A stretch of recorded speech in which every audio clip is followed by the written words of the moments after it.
Oh, which reminds me, you probably are typing it into chat right now to remind me to go live on YouTube. I got it. There we go. That is now live. Over here. That is popping up, and let's see if it's popping up in the... Oh, probably not. I meant to do this, and I forgot to.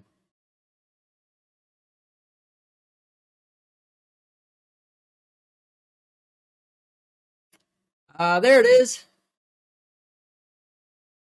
Maybe it's going to show up. Hey! Let's try that again. Huh. Yeah, okay. That showed up over there. That showed up over there. This needs to pause. And then, yep, I can see it there. Huzzah! Good. We are good to go. Good. Good. Welcome in, everybody. I hope you're all having a fantastic day. Good to see you, Eleni. Was right after Jane, who, again, thank you so much for being here. 20 watch streak is fantastic. And then Matt right behind Eleni. Good to see you all. Good.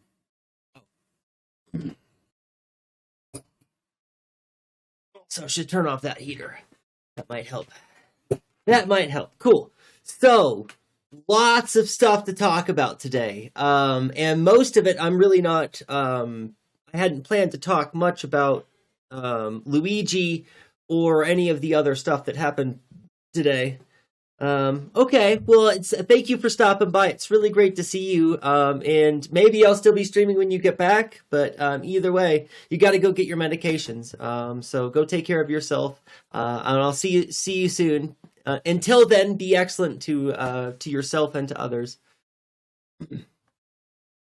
But you have to be convicted to be sentenced.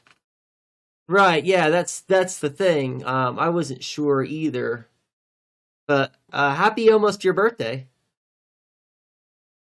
It's also almost my birthday. I'm not gonna put it out on the website because because we're on a website. But we've got stuff to talk about. Let's take a look at, because I haven't pulled up everything. I didn't have a lot of time to get ready for stream before stream, but I did get all of my schoolwork done today. I was really quite concerned that I was going to have to stop doing schoolwork to stream, and then I would have to go to doing more schoolwork after stream, because I really don't like doing that. But I got everything pretty much done this morning.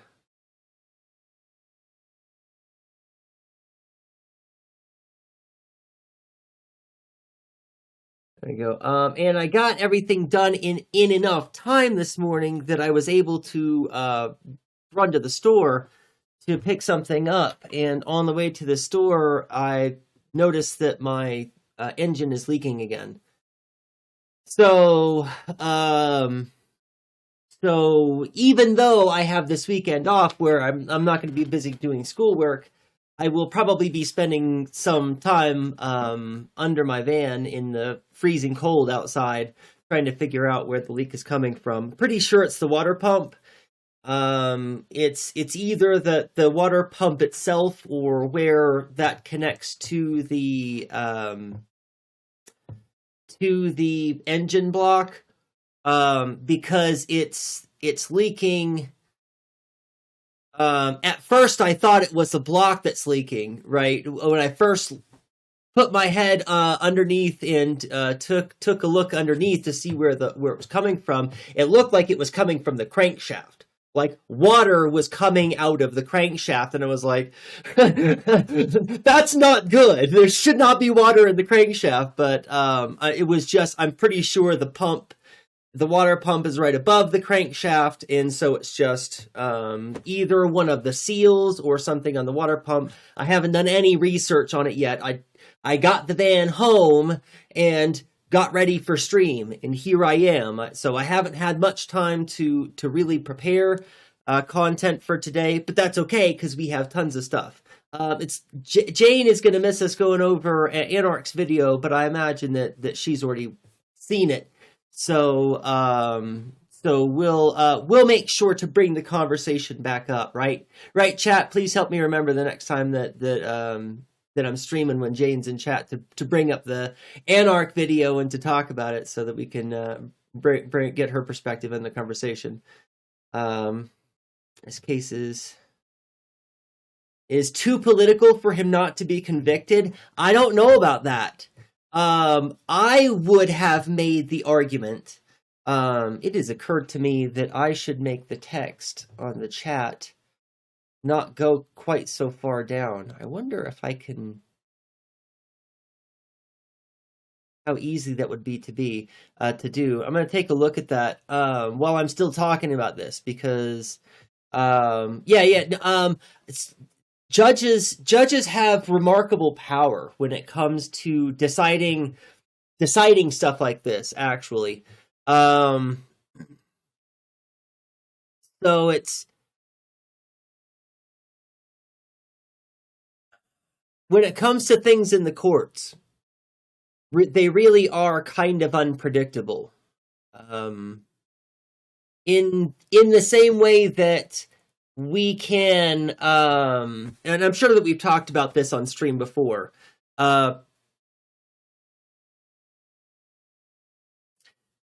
people are predictable.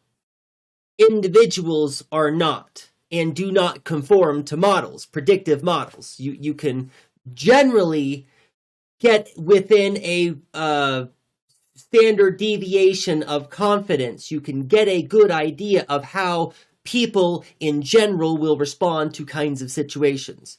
But individuals do not adhere to the predictions that you have laid out in your predictive model. It could be any one among, right? That's the interesting thing about distributions. You could get the 99% or you could get the 1% when it comes to distributions, especially when we're trying to do predictive stuff. And therefore, courts themselves are a little bit unpredictable.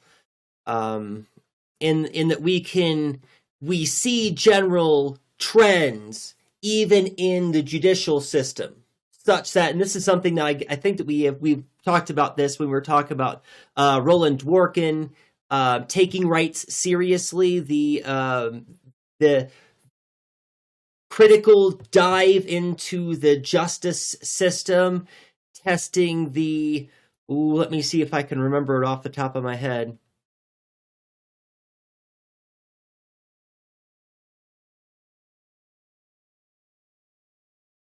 No, there's a name of a doctrine, legal doctrine, that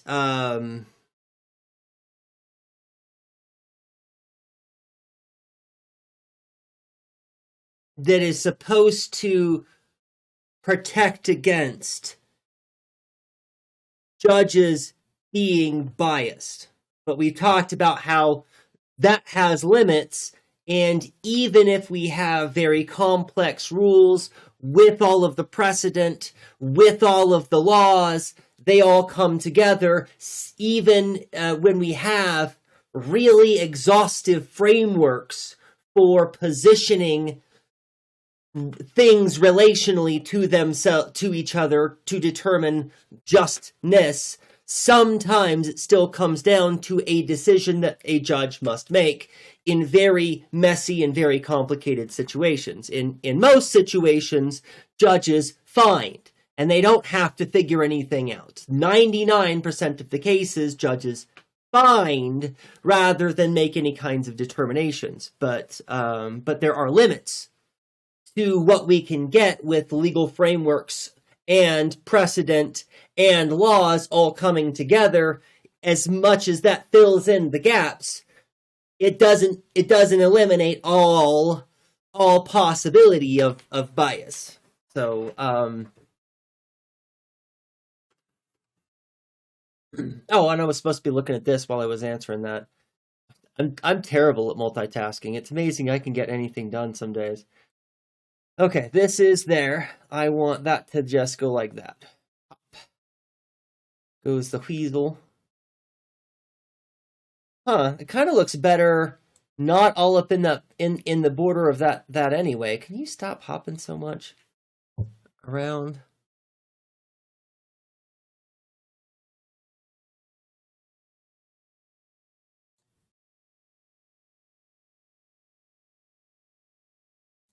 Yeah, I think that looks pretty good.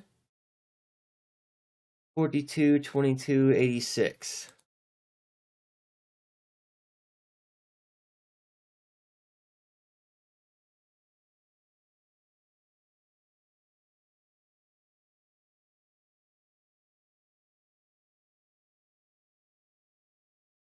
Oh, it's hard to tell how far over I need to go because I can't see. Oh, that looks like it's pretty good. Did I get that in exactly the same spot? No, it's not exactly, but it's pretty close. Okay.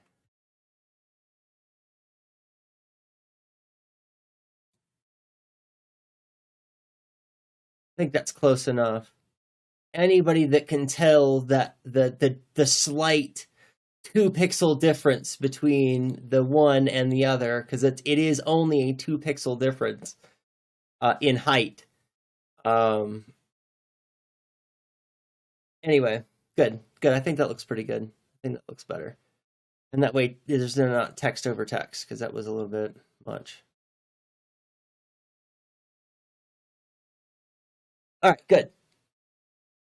One of the things I'm gonna start laying out some kind of map, I guess, for the kinds of things that I would like to get into today. I've mentioned quite a few times at this point this Jungian concept of individuation that I couldn't remember. It's not really that hard of a word, and I don't know why I couldn't remember, but I couldn't anyway. There's commonly when people have images trying to represent Jungian psychology, that's not what I was looking for. Where'd it go? Okay, well, I guess I'll just open this over here.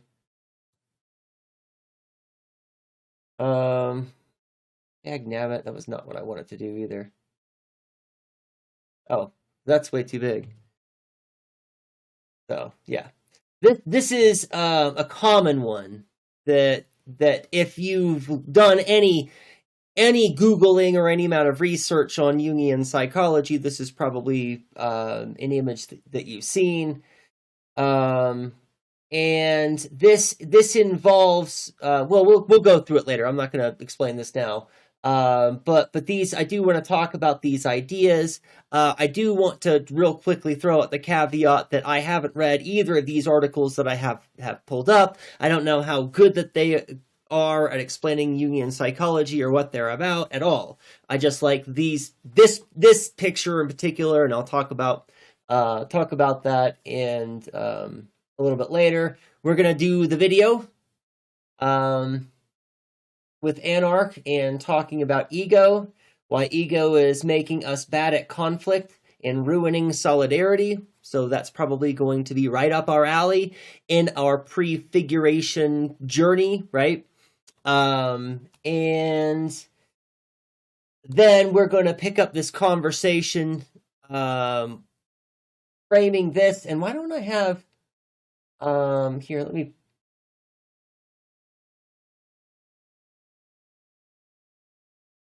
I didn't save it. Okay, that's all right. I'll pull that up in a minute. Framing this, the bookends, this end, and then Gelderloos, why nonviolence protects the state, and then we want to again bring up the conversation that we started on Wednesday with Kaimatara and and their article, which is the substance that both of those other bookends miss, right? And so we want to readdress some of those things and hammer some of those points in today. But first, before we get into all of that, ego and opinions are what stops us from getting things done. Yep, everyone wants to get credit for the solution. Right, that's it. Right, we can't get over ego. That's definitely one important way, I would say, that ego interferes, Eleni. But there's another way that I think is best demonstrated in the story of the story has many iterations of the older person, an elder in some kind of town or a village, who is planting fruit trees. And they are asked one day by one of the young people in the village, why, old man, are you planting these fruit trees? You are never going to benefit. You'll be dead before any of these trees bear fruit. And the old man replies, I'm planting them for you and for your children and for future generations, right? And there's a way that we naturally care about each other. This is a natural capacity that humans have a capacity for, is this ego-less caring for others. But because of the kind of world that we live in, we can't practice this openly, regularly, safely. Because when we try to feed homeless, we are arrested. It's literally against the law in the United States and in other places, I'm sure, to feed homeless people, literally against the law. Right? You cannot just house people. You have to prop up whole businesses that have to be able to turn some kind of profit, even if it is a non-profit business, has to have some kind of model for dealing with capital and contracts and ownership of land, even though nobody should own any of the land. We should restore the sovereignty of the land by accomplishing land back, right? By land back, by giving the land back to itself.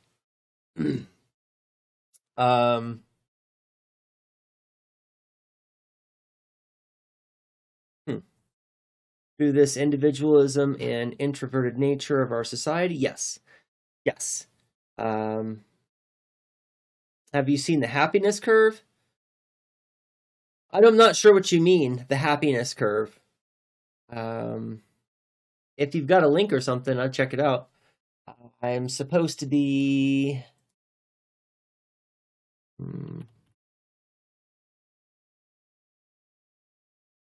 pulling up that, and...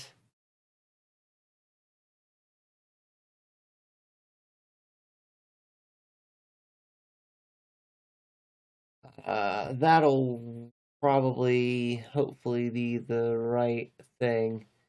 Before we do all that, sorry, I was supposed to be doing stuff to get, because I'm doing something, but I'm supposed to be putting up something to distract you all while I'm doing the thing that I'm doing. So let me do that, because there's some things that I want to, First off, there's a general strike today. I don't know if any of you were aware that there was a general strike today. I was not aware that there was a general strike today until I sat down and started getting ready for stream.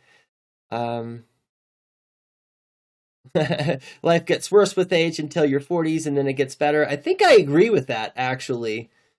And that kind of has to do with, I believe, actually, I completely agree with Matt in a number of reasons, not just from my anecdotal perspective, I believe that Matt is correct categorically based on what we'll talk about, this idea of Jungian individuation, and that over time we develop into the kind of people who understand that we are in a real sense, and we understand more or less that we need to do something about that, and this is something that we kind of get with age, and we'll get there.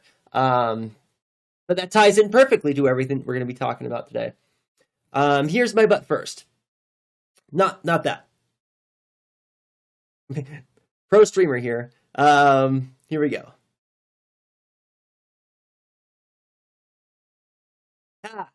There we go. Finally got it. So, this is about the general strike that's taking place today that I didn't know about until just now. But so here's your notification if you were not aware that this was a thing. Friends, comrades, here at home and abroad, are you accidentally funding American capitalism? So on Friday, January 30th, people across the United States are being called to a general strike. No work, no school, no shopping, no business as usual. But what if you don't live in the United States? Well, you can help by doing something very simple. Do not give American corporations your money. Normally, you might be tempted to buy from Amazon, use Netflix, but on January 30th, we recommend absolutely nothing. Take this time to connect with your community. You see, when Americans withhold their labor and the rest of the world withholds their money, the pressure multiplies. Karl Marx explained over 150 years ago, it is plain that commodities cannot go to market and make exchanges of their own account. And really, why stop there? Maybe we should extend the strike. What do you think? Will you be participating? You should. Friends, comrades, here at home and abroad, are you accidentally funding American capitalism? Yep, there you go. So, general strike. Welcome in, Carlos Wild Ride. It's great to see you. I hope you're doing well. Welcome. I'm 55. I'm much happier than I was in my 40s, but I also separated from my ex in 2020, which I attribute that to, and living as my true self as well. And that's exactly. Those are the kinds of things when you, as you get older, you start to decide for yourself that you're no longer willing to tolerate, or that your boundaries do matter, or that living authentically is much more important than your job or your marriage or your role that society has given you, right? You begin to naturally be more inclined. The longer that you're around on the planet is kind of, and this isn't, it's not as though it works the same for everyone, right? That's not what I'm trying to say at all. But we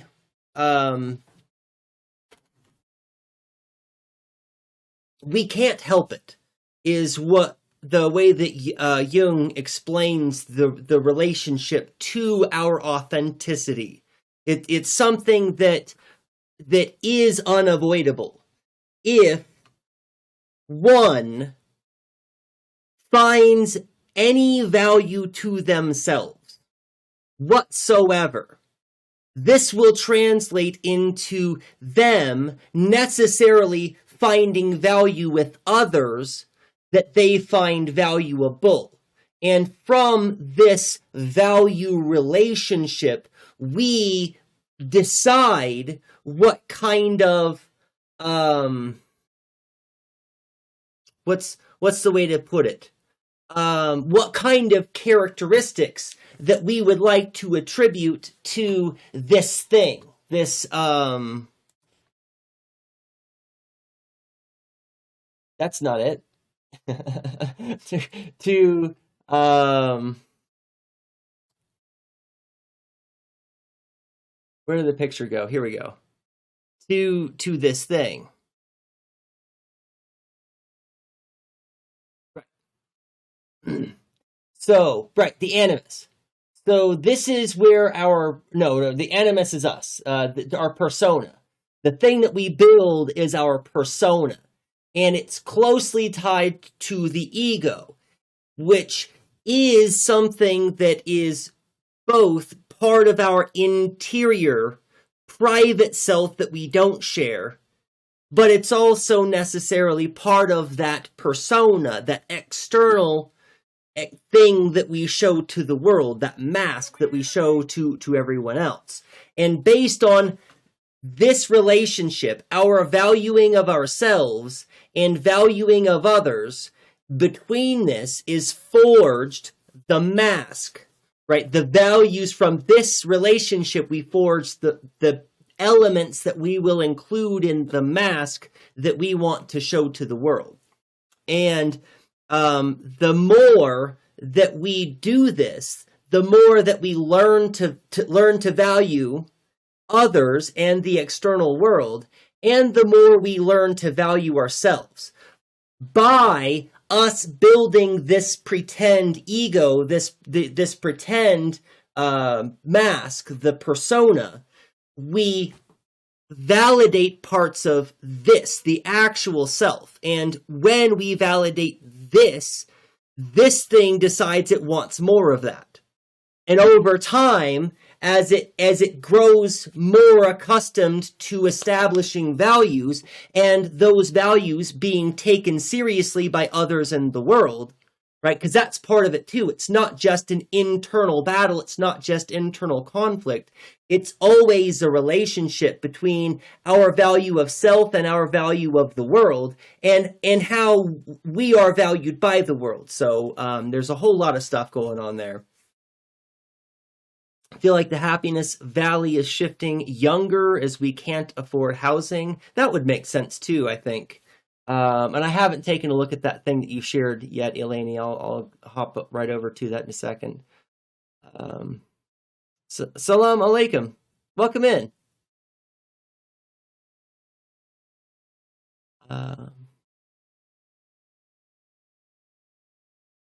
Why not for Iran?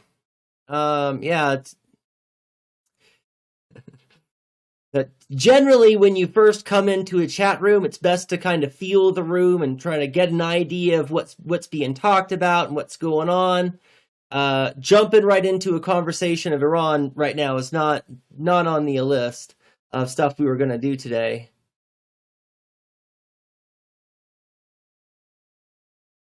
Debt funds. Yeah, we're just going to assume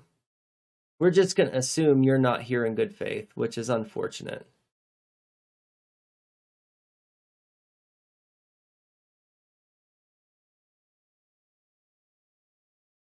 Matt, can you, I don't know, but just ban them? I don't feel like they're here in good faith. That'll save me the clicking over to,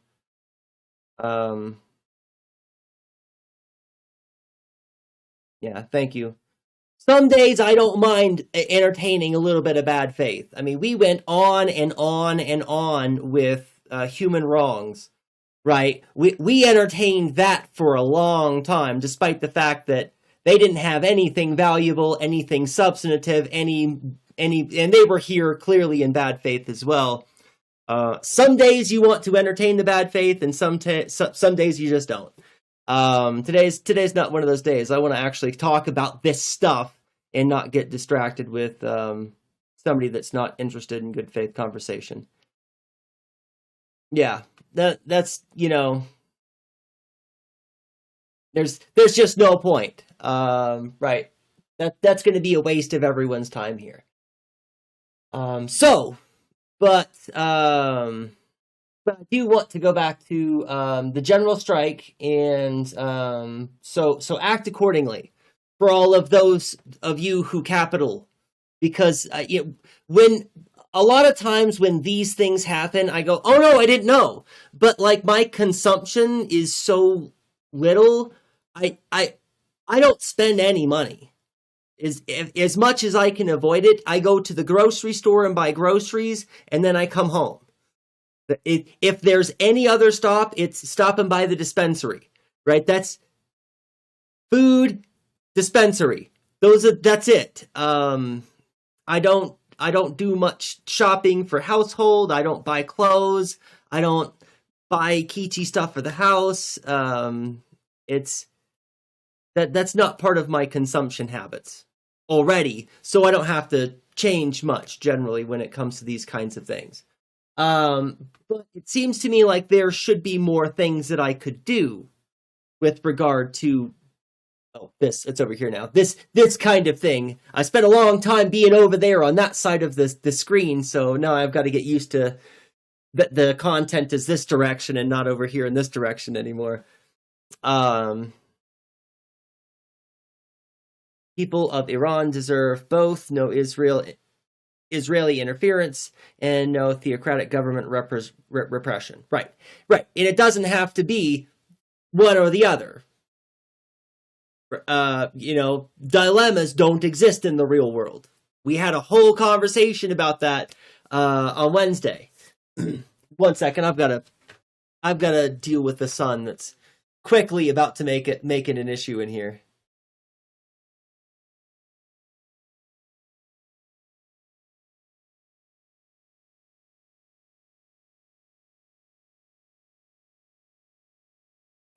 Yeah, what I want for all people is for them to have the power to determine for themselves their own life. Period. And I think that everybody deserves that. I believe that's the bare minimum, right? When we talk about access to basic needs, I believe that is the bare minimum of basic needs, what one requires to empower themselves to make the world as they would like it. That's what I think our basic needs are. It's not just food.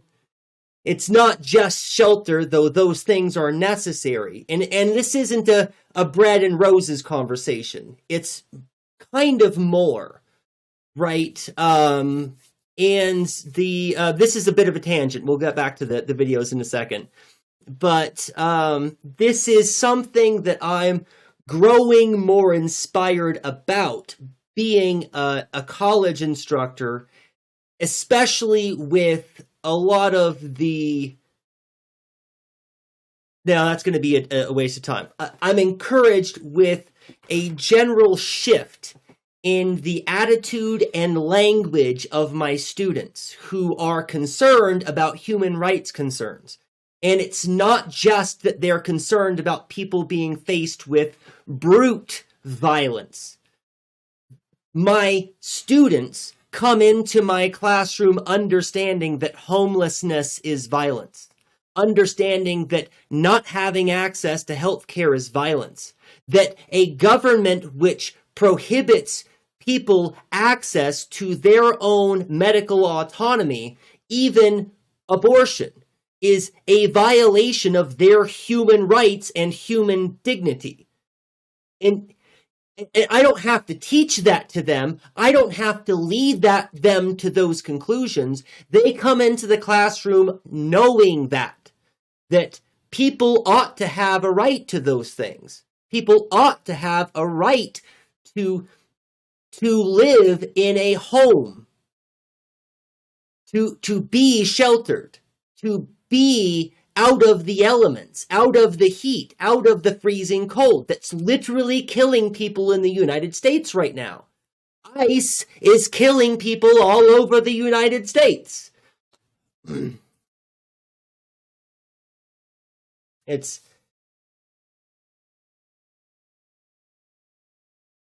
frustrating.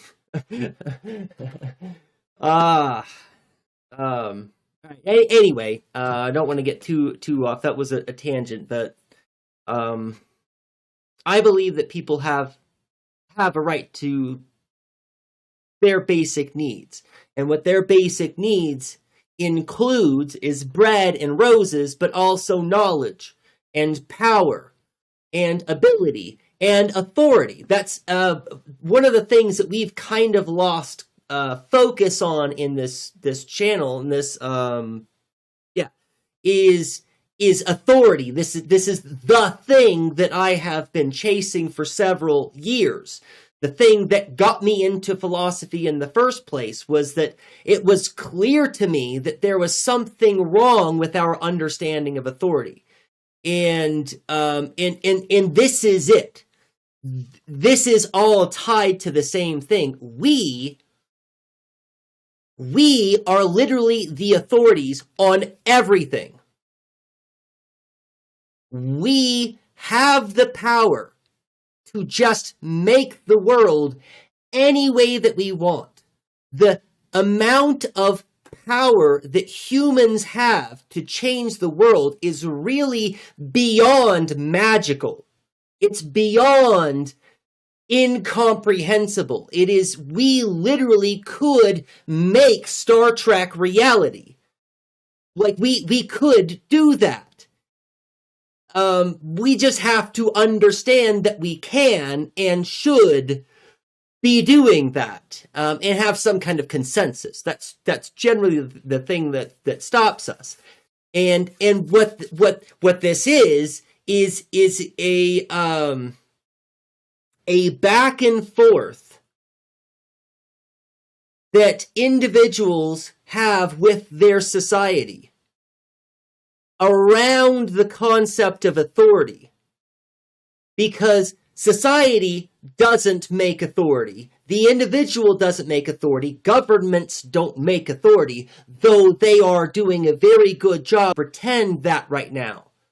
Right? And that's why we can expect to see the violence to increase. That's why we can expect to see the state to begin in increasingly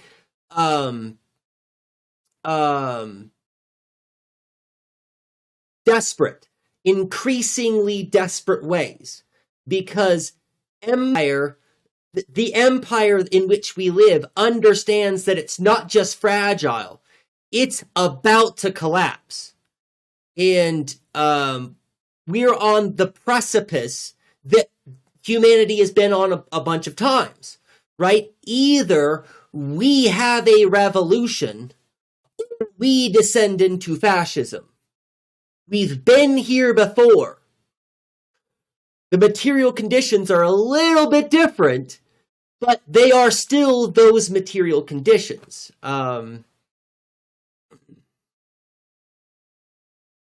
Dialectical materialism, two opposing things can be true at the same time, and it will affect material conditions. Absolutely, that's a really good point. That's one of the things that we don't often talk about. And that has to do with the separation between truth and knowledge, and the separation that those things have from reality, from that which is real in the real world, right? Because those are all different things that we often assume is all the same thing. Or this is another way to, and this is going to be planting a seed for something that I hope grows into something more later. This is part of the reason why, and I was talking with my roommate about this earlier today, the part of the reason why when people watch a video of ICE murdering people, some people literally don't see that. And it's easy for us to assume erroneously that people see murder and then convince themselves that they don't, because that's not what's going on. And it's very important that people on the left start to be more real about this and to wake up to the reality of this, that facts don't actually matter because they care about your feelings. Ben Shapiro, of course, was very, very wrong about this. It is not the case that facts don't care about your feelings. They are literally determined by them. And the executions of people in the streets and people outright denying the reality of that proves that. And it is a case, Matt, that it is two conflicting, mutually exclusive realities are both true. That is actually the case, because people believe what they believe, and belief matters more than what is actually factually, materially in the real world, or as much, anyways. Maybe I shouldn't say strictly more, but in a lot of ways more anyway. just not necessarily more, as is my philosophical caveat.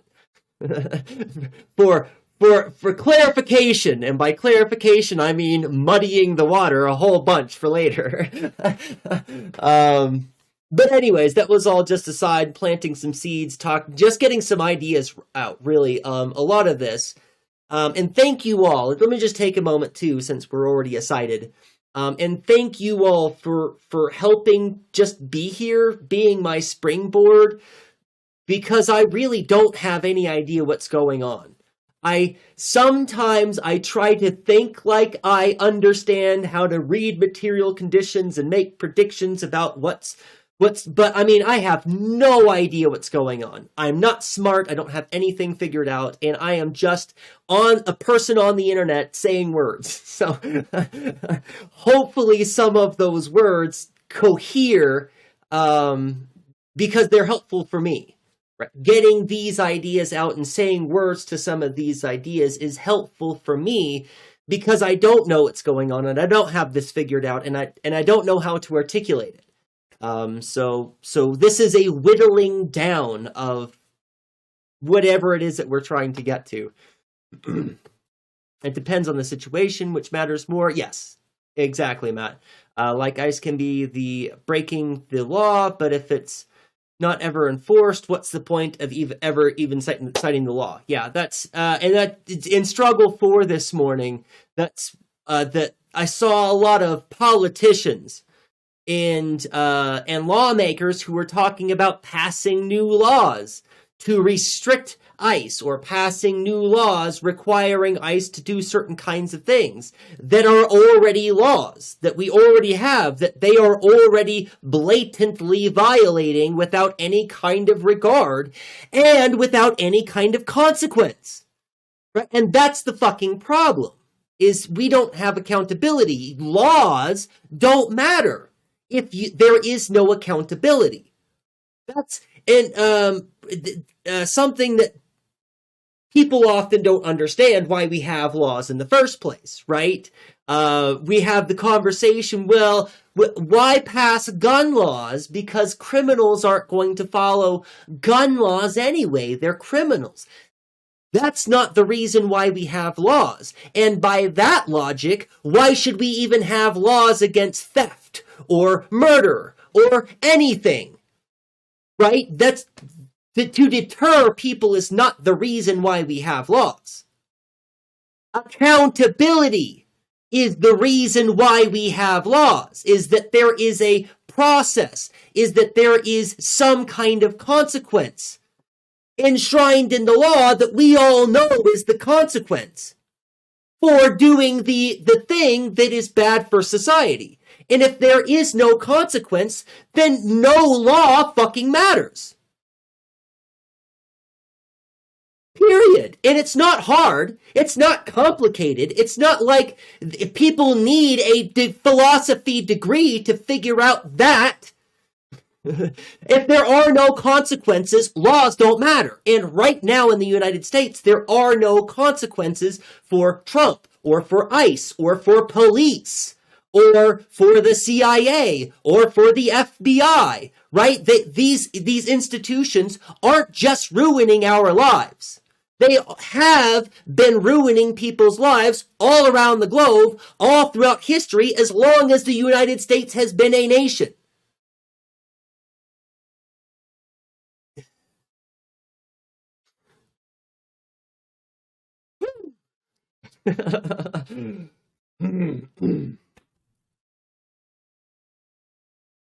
Yep, the only people that know the real material conditions are currently experiencing them for themselves, yes. Yeah, laws are about revenge, not the prevention. Well, that's part of it, Eleni. So certainly not wrong. Certainly not a wrong thing to say, but it's not just about retribution.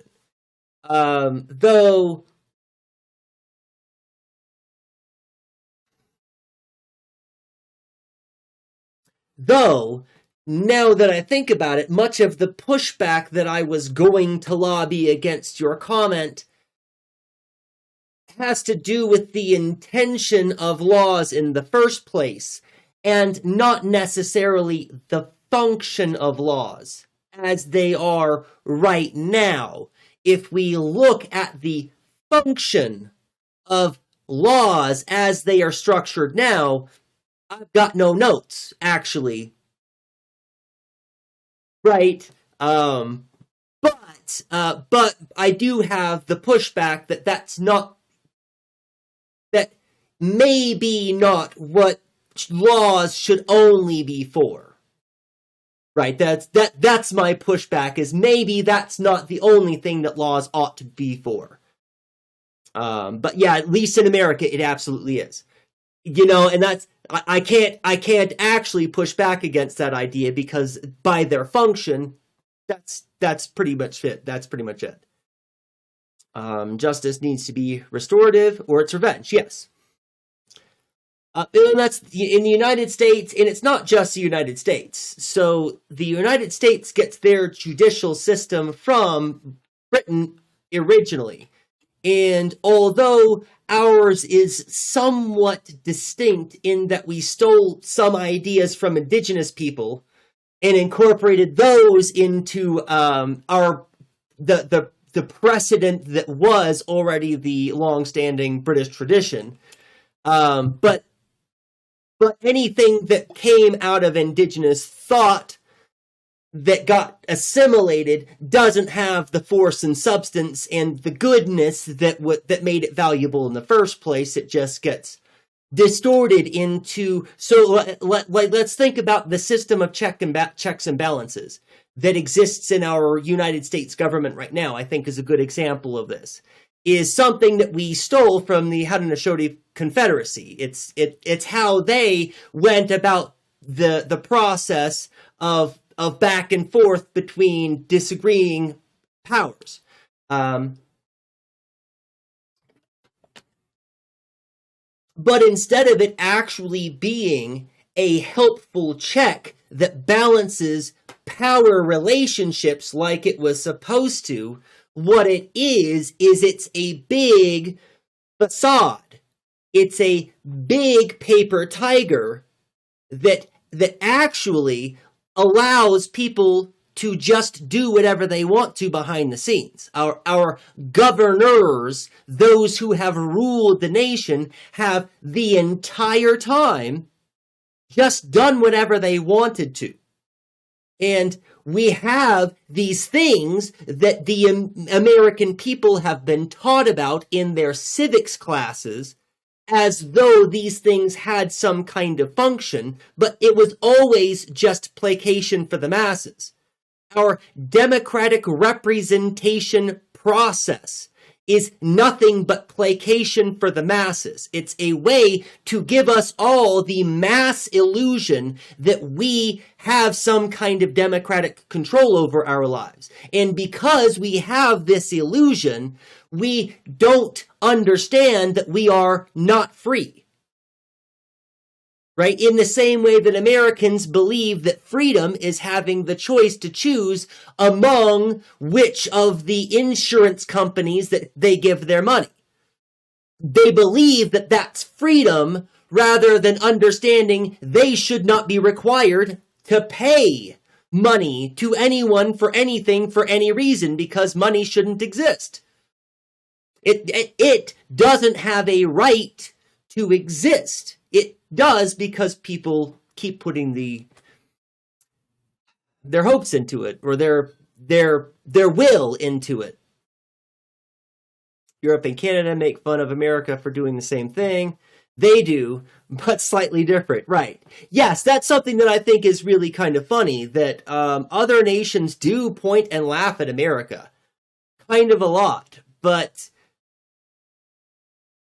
Right, this is very Jungian, actually. While we're on the process of Jung, let's take a real quick aside, and I know we'll get back to the video. I've got another video I want to play after that one, but let's get back to here. Right, so this is called the emergence of the shadow, when there are when we, as people in the world, when we look out at things in the world, things that grab our attention for generally one of two reasons. Because it is something that we identify with, or it's something that we specifically don't identify with. Right. But we can be very fooled about this. In Jungian psychology is about getting to understand one's own shadow. So when people are judging others because they are the kind of people who don't show up on time, right? Then this is usually them having a reaction to something that is true about them, something that they don't like about them. But we spend a lot of time building this persona, and this persona is a good guy. This persona is a good person. This persona is a good professor. This persona is a good daughter. This persona is a good whatever, right? And we have a hard time associating any negative qualities with that persona. So we pretend those things aren't true of us. And instead, we find instances of that in the world that we can draw attention to, so that we don't have to face that thing is something that we don't like about ourselves. When we see it in the world, it reminds us about us, and we get mad and lash out at others about the failings and failures that they have, because we have them. Because those are our insecurities, because those are our faults, because those are our failings. And that's exactly what's going on. When other nations point a laugh at the United States, we are the spearhead of the descent into fascism, I believe.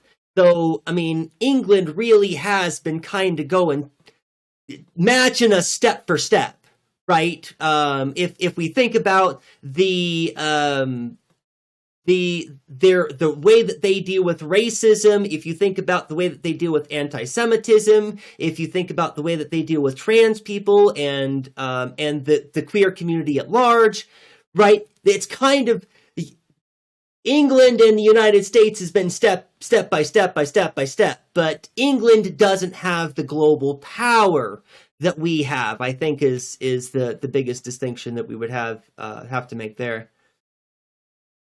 We also try to mythologize simple things. Yeah, absolutely.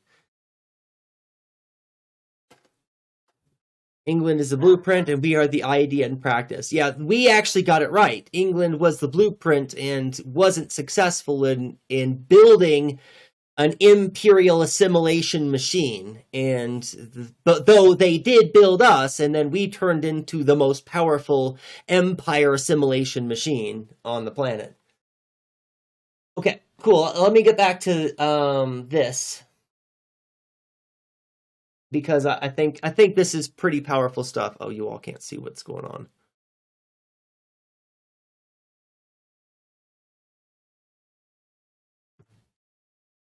on. We've watched, it's on the other side. We've watched Prince Shakur's material before. They are a very smart, very active comrade who does lots of organizing and engaging with community building. And they had some interesting things to say that really is kind of a quick sum up of the whole conversation that we had on Wednesday. So I thought that this would be a really good way, a really good video for us to watch, and I'll share this so that you all can start to share this for, to boost them, but also to boost this idea, the conversation about necropolitics, because I really think that this framing is important for liberals to understand that we have and let me explain something real quick. Let me say some things to the liberals. Right. So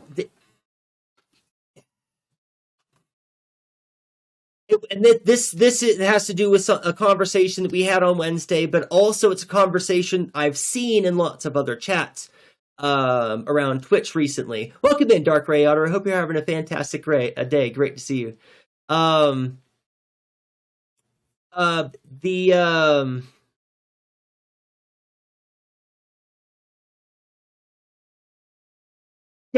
Oh, that liberals are finally waking up because the violence has reached white America. So this is a perfect opportunity. This is an inroad to genuine leftism, to get your liberal friends, your liberal family members, those people who have not been convinced by all of the things previously, to help them on their path to actually left. It's important for us to get those people to understand the violence that makes them afraid today. That violence has always been real for Black and Indigenous and anybody of minority status in the United States. That has always been the case under Obama, under Clinton, under Carter. Insert your favorite politician, insert your favorite president, insert anybody you think is a good guy. They have all been war criminals who have committed acts of heinous human rights violations against their own people. Every single United States president is guilty of human rights violations against the people on this soil. And that has always been the case. It has always been the case. This violence is not new. It's just new to you, Sweaty. And this is a good opportunity for us to get them to understand that the system that we have has always been a necropolitical system of determining winners and losers. And those losers have systematically, historically been underprivileged minority groups. But guess what, Sweaty? It's everyone now, right? It's always been this way. This machine hasn't changed. Right? This is not a different administration than we had under Obama or under Clinton or business as usual. We are still destabilizing governments. We are still doing resource grabs. We are killing people we literally have killed other people on their own sovereign soil to kidnap their president. Right? But this is not new. This is business as usual. This is what the machine is and does. So, anyways, that's my rant. Let me get back to Prince Secure's rant. Yeah, Eleni, right? But Obama was black.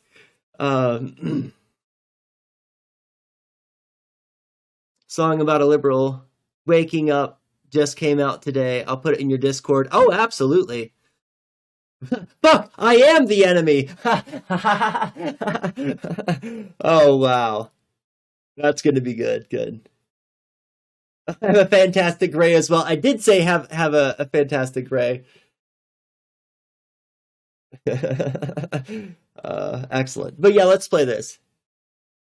I think one of the ways that I've been processing all of the political violence that's been happening lately in the recent state-sanctioned killings in Minneapolis is through the lens of necropolitics. And necropolitics is a sort of frame of reference or a theory that posits that one of the ultimate functions of a state is to decide who lives and who dies.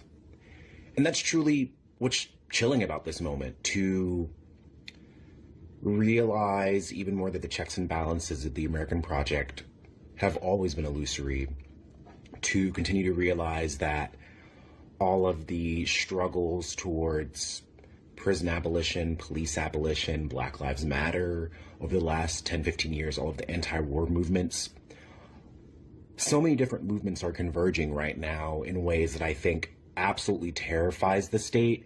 Anti-fascism is becoming more legible to the state. Militant resistance to ICE kidnappings is becoming more relevant to the public. And the notion of police and federal agents as violence workers, for some people even more than ever, it's becoming even more undeniable. And I really just wonder, what is the state expecting? What is the government expecting? Yes, fascism is going to try and crush as many people as possible. Yes, it's going to try and snatch more and more vulnerable people. But inevitably, I know so many people that won't take any of this sitting down. And so I just look at history. I look at the demands for power and villainy and violence, like having a monopoly on violence. And when that is questioned under imperialism and white supremacy, a lot of fucked up things can happen. But I've talked to so many people over the last days, weeks, and so many people are like, I don't know how you can go back to normal. Like, there isn't, like, this is normal for this country, for this land. And with history repeating itself, we have to look back and see that any freedom, any human rights that's been achieved since the inception of this project is achieved through death, through the ability to resist, through the ability to defend yourself and other people. And the fact that more people are taking seriously the fact that we have to build that capacity, something is changing. Something. What that will be, we all collectively decide. I think one of the ways... Yeah, absolutely. It was only ever normal if you have the privilege. If you had the privilege. And that's really what liberals want, is to be able to go back to brunch. For them to be able to go back to watching their TV shows and buying their comic books and living in a world of isolated privilege, insulated from the evils of their capitalist consumption. Right? What they want is to be able to go back into the matrix, knowing, right? And that's actually, the analogy works really quite well, because don't forget how the matrix is powered. It's powered by the humans, right? So wanting to go back in is a conscious decision to want the exploitation of those other humans. That's an inescapable reality, and that's where liberals are. That's the reason why they have so much resistance. Those who are still not waking up, that's why, is because they have to accept, and they've never had the conversations with socialists or communists. So they fear that a world without capitalism means that there is going to be no more comic books. There's going to be no more video games. We're not going to have any more movies. We're not going to have any more technology, right? Because they don't actually understand how the means of production work. They don't understand how the world works. They're under the illusion that we need a bunch of rich capitalists to rain down stuff on us that we are making, right? And it's a disconnect from reality that that is so heavily ingrained, and don't forget, it is an essential part of their identity. For most Americans, their consumption is part of their identity. It's who they are. It's how they express themselves. It's how they know who they are, right? For them to seek out and to scroll and look and see what things that it is that they want to buy, so that they can confirm, yes, I'll pay $55 to be that. Right, to make that a part of my identity, and people believe that this is something that's real and substantive, despite the fact that it's empty and hollow. And it doesn't matter how many things you buy to try to iron out your identity. That's not ever going to work. You need to do substantive stuff to have the identity. But most people in America don't understand that's a mechanism by which they have been conditioned to try to forge their identity.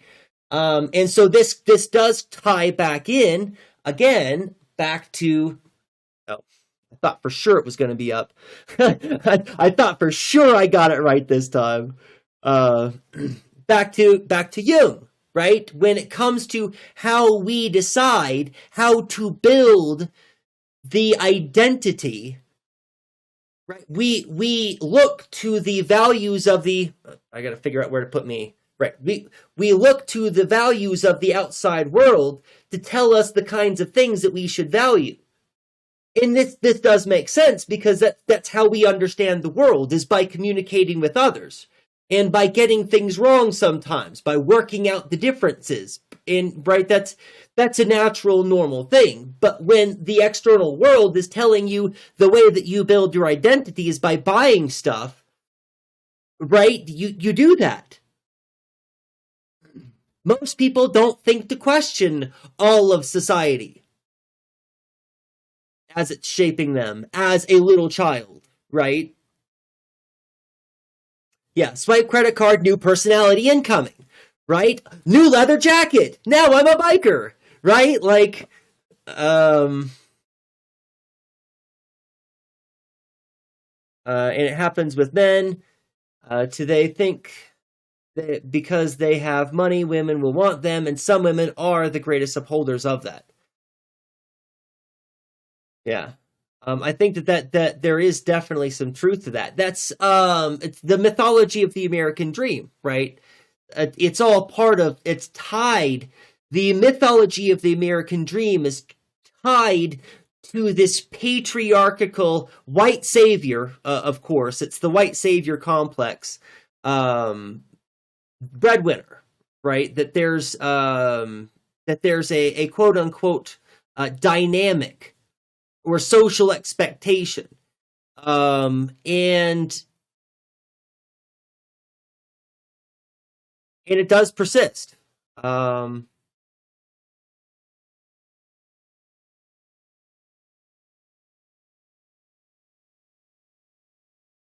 Yeah. I mean, that's shallow for shallow. Because I've met both kinds of people for sure. Sad and lonely old men with lots of money. I've met lots of sad and lonely old men with lots of money and no social skills. And no understanding that maybe they ought to consider working on themselves, or maybe they ought to change something about themselves. They think, I did it, I made the money, that's it.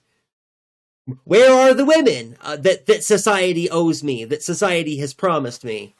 But I have seen the other kind of person where they believe that their only opportunity for gaining status, gaining social, climbing the social ladder is by virtue of relationship. And right, and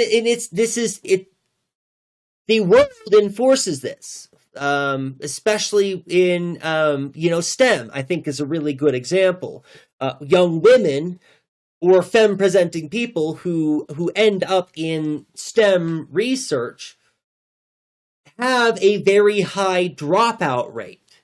And it's because those industries are miserable for women to work in and for, because of the people who make up those industries are largely sexist men who believe all they need to do is be smart and make the bucks, and that, you know.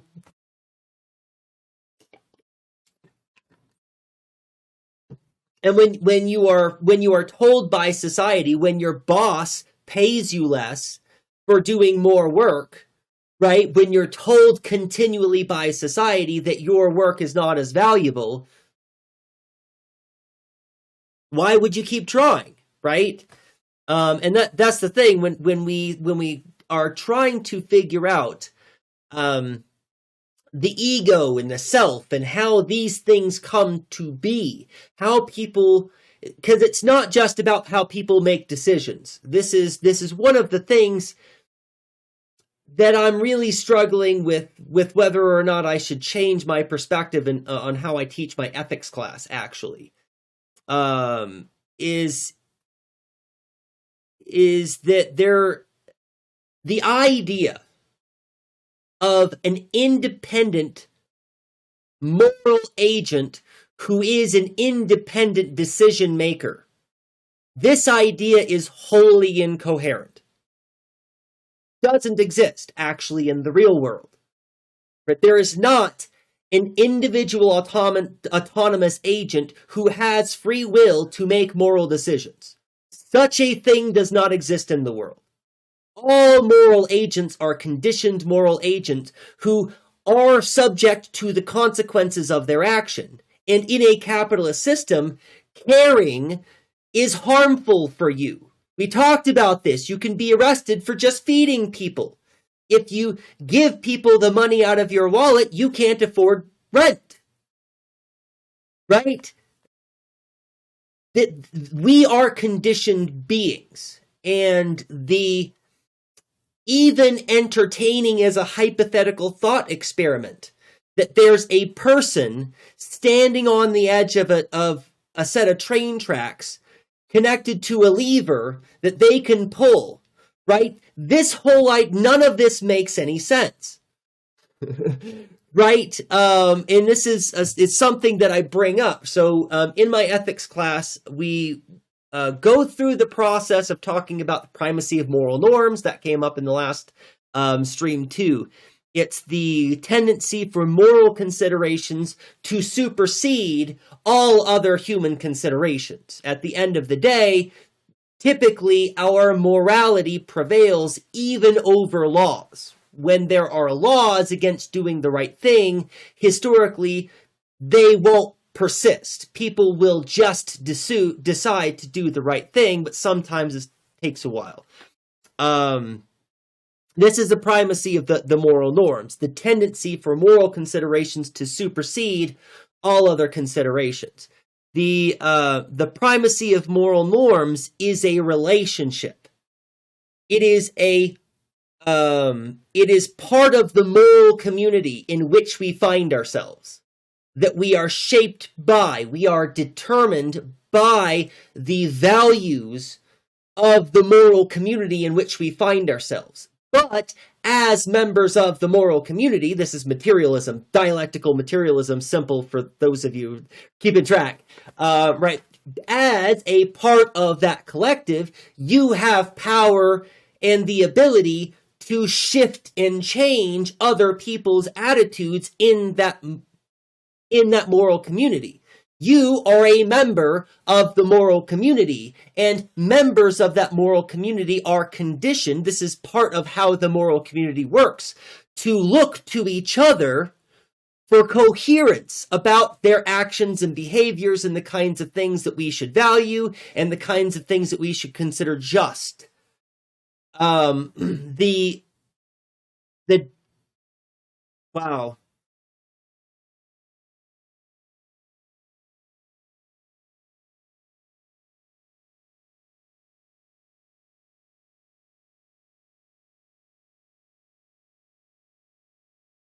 That's authority.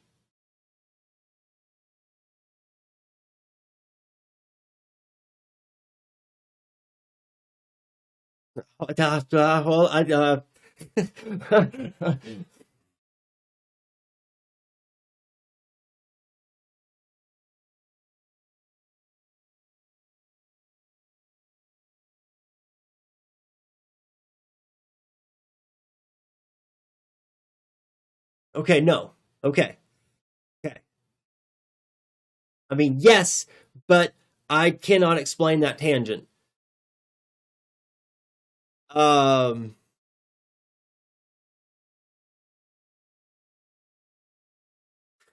just processing for a moment. I don't want to forget the thing that's in my head. I can't explain it, and I'm not prepared to have a conversation about that yet. It's a really big and exciting thing for me, but I need to just process that, and we'll talk about it later, hopefully. Where was I? In the process of explaining how we are determined beings, primacy of moral norms, the dialectical materialism, we shape the moral substance. We are in control, right? Not total control, but we have the power to shape and influence moral attitudes in our moral communities. This is, where was I talking? Where was I going with this? I keep wanting to go that other direction, and I'm not prepared to go there yet. Oh,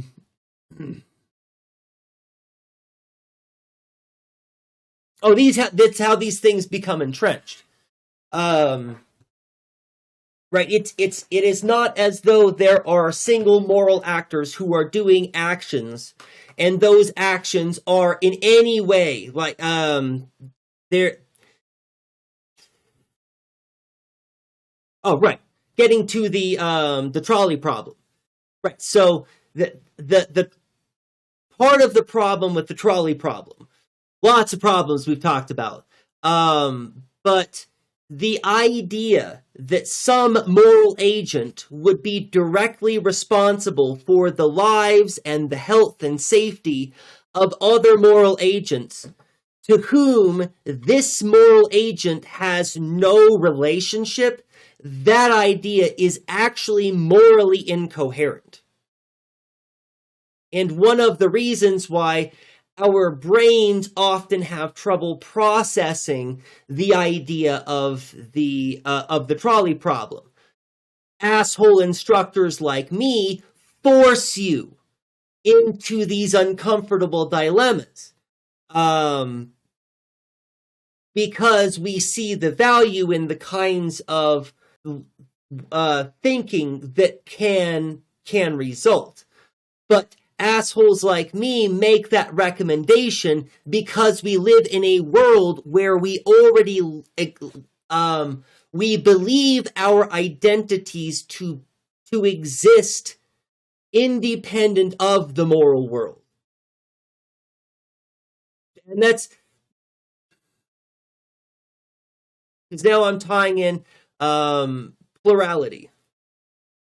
Stop me if I'm getting too confusing. Primacy of moral norms. Right. The reason that establishing a moral truth, which is where I'm going, but why? Why am I establishing moral truth? What are we talking about? Why certain attitudes persist, like patriarchy and even, right.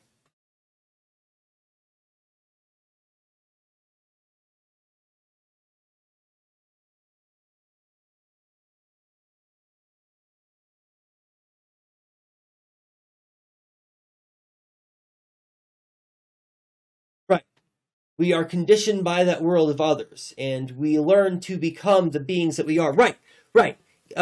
We learn to become the beings that we are without recognizing that we are conditioned beings. And we suppose ourselves to be autonomous decision makers, people who are able to make some kind of objective or detached decision.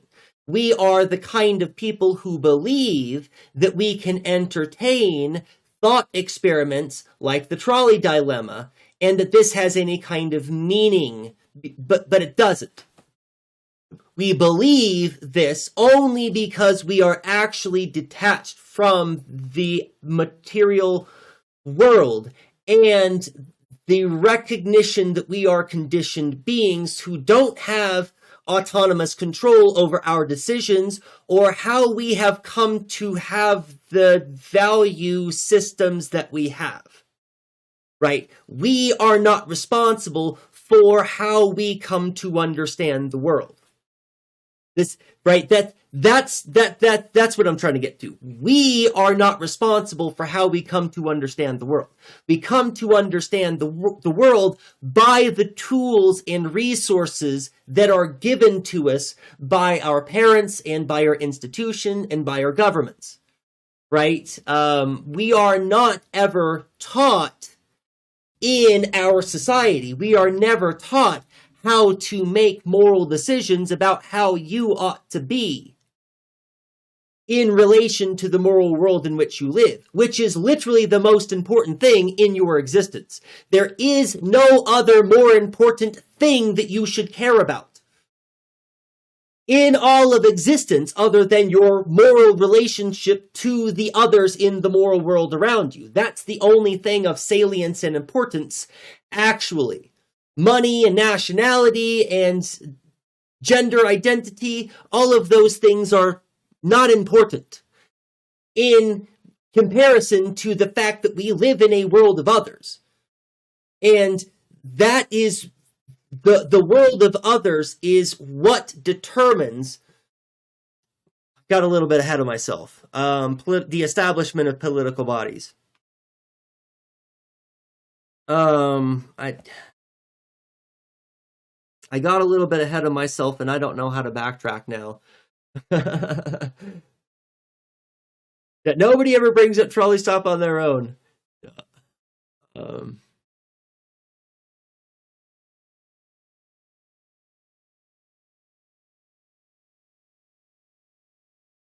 So maybe I can work my way back. I can't figure out how to backtrack and then still get to where I'm going. So I think that I instead will just talk about the formalization of political bodies and then work our way back.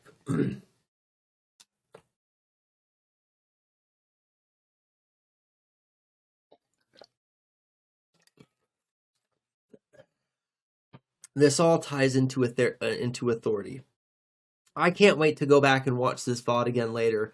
I often don't get the chance to, but I am absolutely going to make a point to go back and watch this VOD again, because I know that if anybody is following and watching this and you just believe that some weirdo wacko is just rambling about a bunch of nonsense, I completely understand. I am not articulating myself very well. Welcome in, Wizard's Bread Book. Good to see you. I hope you're doing well. If you bring up the trolley problem, is that trolleying?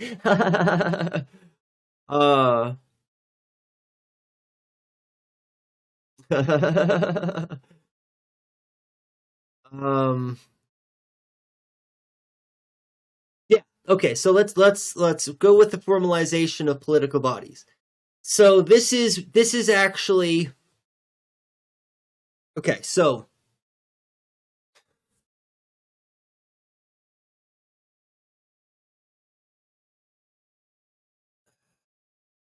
Senekoe, no, welcome in. I hope you're doing well, Kimatara.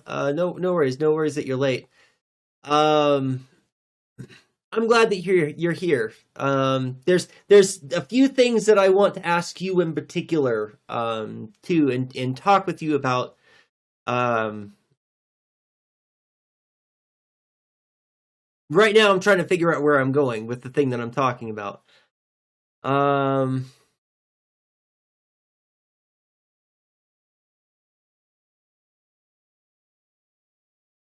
Customer mixing up a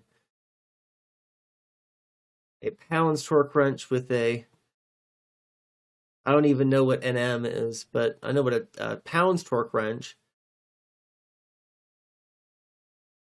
Some other kind of measurement, probably a more minuscule measurement, I'm guessing.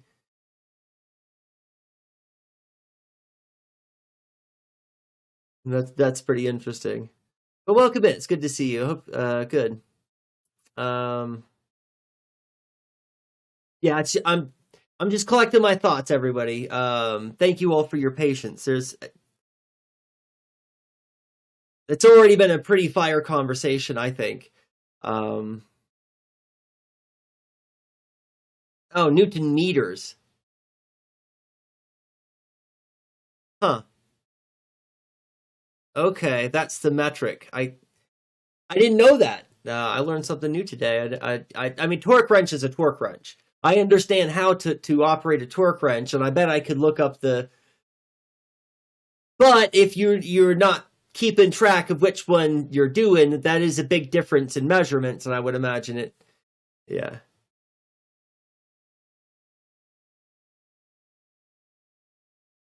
Yeah, especially if you're doing very precise measurements, right? On automotives, because that's most of my experience with using a torque wrench, and often there's a pretty big range that they give you, and as long as you're close to the range, you're probably going to be fine. Um, but I'm not a very exceptionally great mechanic, I guess. Um, I mean, I can fix the problems, but usually, I have more problems to fix. Anyway, so let's formalization of political bodies. So, I keep saying this term, and let me put some words to this term. The formalization of political bodies is something that I have talked about on stream before, and it has to do with Hannah Arendt's on the human condition. In Hannah Arendt's On the Human Condition, she lays out the three aspects of the human condition, which is labor, work, and activity. These three things are all that we do. Labor is the work that we do to sustain our lives. So, how we go about feeding ourselves. You sitting down to have a meal, to eat the meal, is part of that labor. But so is you preparing the meal. So is you going to the grocery store. But also, so is how the groceries got to the grocery store. This is all part of labor, right? How your house got built, and that you have a place to live. This is all part of building labor. Then there's work, and work in Hannah Arendt's account is what we do to establish permanence in the world beyond our mortal lives. So the example that I like to give is myself. I have become an institutional academic who spends much of their time holding up the institution of academia with my activity in that institution by being a professor and by doing the role of a professor. I am holding up the institution of academia, which is an institution which was around before me, which had its own rules and its own priorities that I became a part of. And it is an institution which will hopefully last after I am gone.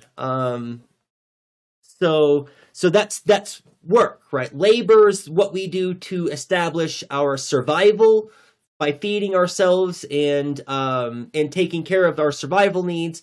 Work is the establishment of a permanent world beyond our mortal lives. And activity is all of the other things that we do and includes the most important thing that we do, which is the formalization of political bodies with our activity. So as you go about your day, when you encounter other people and you treat those people with respect and dignity, those people have the right to respect and dignity as a consequence of your actions as an actor acting in the world of others. We live in a world of others, in a plurality. That world was here before we came to exist and has rules and laws and accounts of morality already that we come to be conditioned by. We have the power to change those things with our action, that is, our engagement with others in the world. When we go about our engagement with the world, we confirm or butt up against different institutions or different ideas or different morals or different social conceptions, or, right, we either confirm or deny. And now going back to the conversation of the primacy of moral norms, right? You are a moral agent who is conditioned and determined in very important ways by the moral community, the nation, the state, the church, the various other social groups that you are in are your moral communities that are all in one large global moral community, right? But not all moral global communities interact with each other. The United States is kind of insular in a lot of ways. But we have the power to shift other people's moral attitudes with how we act in the world. And your words aren't good enough. And this is, why it requires praxis. It requires us to put the theory into action. Because saying words is not how we convince anybody that the world can be better. By doing the work of making the world better is how we demonstrate to people that they have dignity and that they have the power and authority to make the world as they see fit, that they need to take up that responsibility, right? You have to show them that way, which is part of the prefiguration process, which is still in the title for today's stream. Lucky Gen Alpha, can't read, guys. Being poor is not moral norm, even though more people are poorer than rich. How is that possible? It's not moral norm.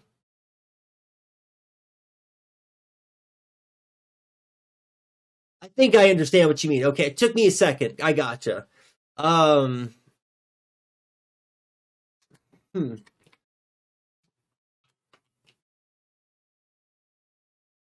Okay.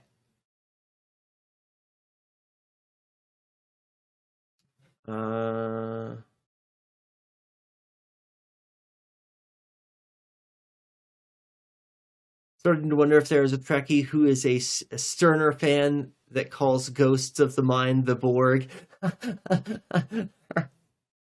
Oh my god.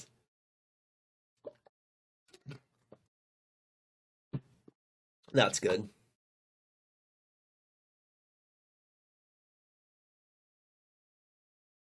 The moral norms aren't made by the majority, but by thought leaders and celebrity. Yes. And that's so that's one of the reasons why it took me a second to get what Eleni meant in their earlier comment up here. Being poor is not a moral norm. So you are using that term correctly. You're using it in a way that I'm not used to it being used. So it took me a second because generally when we think about moral norms, we think about there's not a way to it's just I was thinking of it in a limited way. Anyways, yeah, so that's related to this comment from Wizard's Bread book. Moral norms aren't made by the majority, but thought leaders and celebrity. That is probably attributable to the manufacturing of consent, right? It used to be the case that leaders had to rule by sheer violence all of the time. If it thinking back on Machiavelli, right?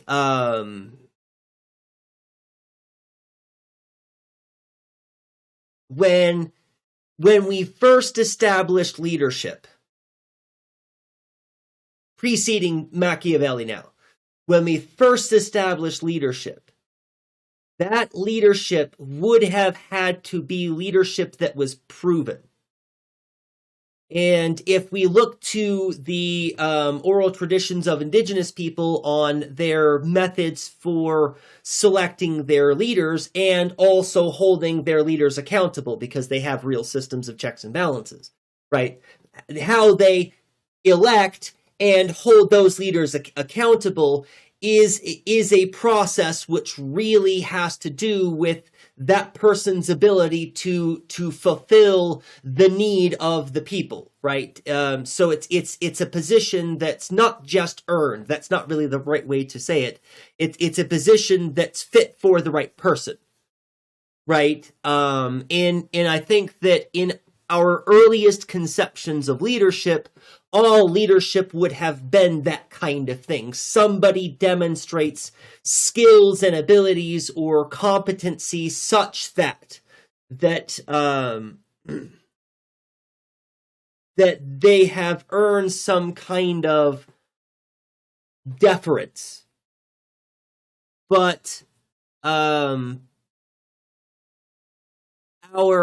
and this is going back to Hannah Arendt's language, our work of establishing institutions which persist beyond ourselves. One of the things that it has caused us to construct, rather whether it's necessary or not, probably not, it is reverence and respect for roles that aren't necessarily attached to the natural rules and reasons that we would have elected leaders to lead us in the first place, right? So their roles become established, and those roles get handed down and never get substantiated.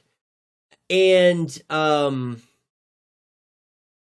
at which point, those kinds of rulers have to rule only in kind of way. And that brings us to the age of Machiavelli, right? That it requires some kind of force. It requires a monopoly on violence. And we might actually consider the formalization of a monopoly on violence as one of the nails in the coffin for authority in general.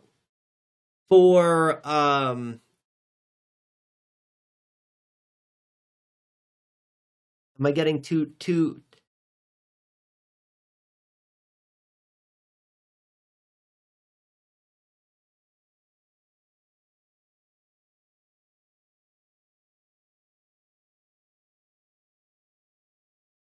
anyway, no, I think I can just leave that there without any more. There's an ellipses, but it is still a complete thought and sentence. There's a lot more that I'll want to say on that later. I'm just not ready for that tangent yet either. There's a whole lot. So this has been a great opportunity for me to think through some stuff. But there's a lot of there's rain clouds for miles back here. There's a lot of stuff going on still yet that I'm working through. But yeah, norms. Oh, let me go up here. You've heard it before. Welfare queen, homeless people are all bad people and drug addicts. Well, and that's, Eleni, that's actually a really good point. One of the reasons why, right, good. So leaving the Machiavelli era, right, we enter into a phase where states begin to, rather than just depending on a monopoly of force, they begin to manufacture consent. And one of the earliest instances, well, that's an aside. I don't really want to take the time to do that. Never mind. But that's exactly right. But people, the thought leaders, right? Going back to Wizard's Bread Book's comment earlier, thought leaders and celebrities, right? The role of celebrities, the role of those thought leaders is to cast dispersions and to put others up on a pedestal, right? These are people who understand how malleable other moral agents are who are within a moral community, especially when you have a culture and society that is intended to make people feel insecure in the first place. We haven't had a lot conversation about this, but this has to do with white fragility, right? And nationalism. These two ideas marry together perfectly. And a lot of nationalism that nations put out in America is really fantastic about this. A lot of nationalism is really empty and flaccid and meaningless, right? Your patriotism, and you put up your flag once in a while because it's on a certain date, and you take off of work and you have a barbecue, and they call that patriotism, right? That's a fucking lie. You are living a lie. You are not a patriot. Right. Well, I mean, you are, but it's empty and flaccid and useless, and it's a waste of your time, and you should not give a shit about any of that, because it's all empty and flaccid. It's worship of a role. It's worship of the institution itself for the sake of the institution, despite that the institution is literally violent. That is literally killing people, is literally going through this necropolitical process. Welcome in. I didn't mean to just leave you there, Quantum Traveler. Good to have you in. First time chatter, and you just came in with LandBack, so that's fucking awesome. Welcome. Good to have you. Yeah, this is turning out to be a pretty good conversation.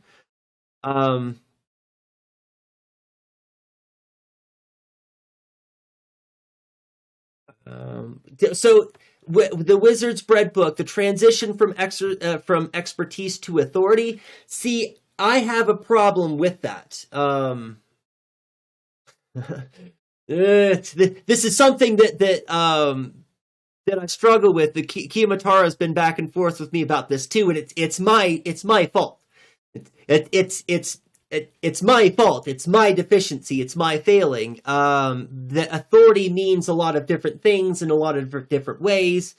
And authority as a concept is divorceable from the idea of expertise.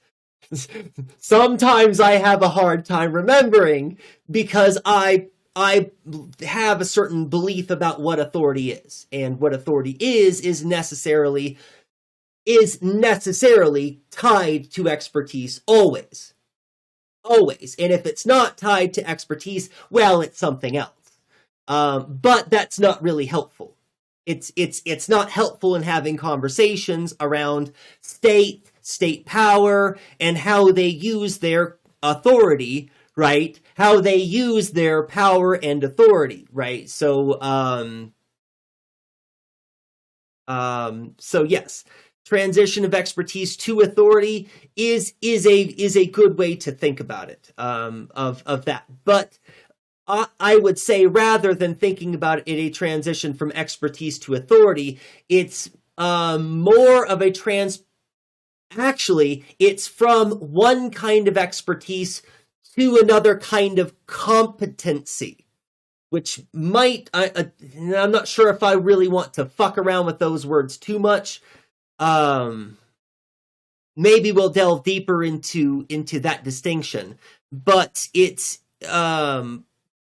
expertise is where you fill a particular role, and that role is a need that is an organic need in the situation, in society, in your group, whatever. So it's a reaction. Expertise is a reaction. Whereas that role then turns into a kind of competency that isn't the same as expertise that's dealing with some kind of situation to resolve some kind of situation. It's the establishment of a permanent thing that permanent thing is a competency to rule, right? I think might be a better way to phrase that. Or might be how I would think of it. That's what I would say there. Yeah, I don't mean that it's a necessary condition, that it seems to cement into... Yes, no, absolutely. Set into authority in institutions, absolutely. Knowing your enemy is not the same as agreeing with them. Admiration is the furthest thing from understanding, which is why Marx was able to explain the nature of capitalism. Hey, very astute. Yes, absolutely. 100% agree with that. That's a very good point. Specialization is different to expertise. Right. Thank you, Kimatara. Specialization is different to expertise.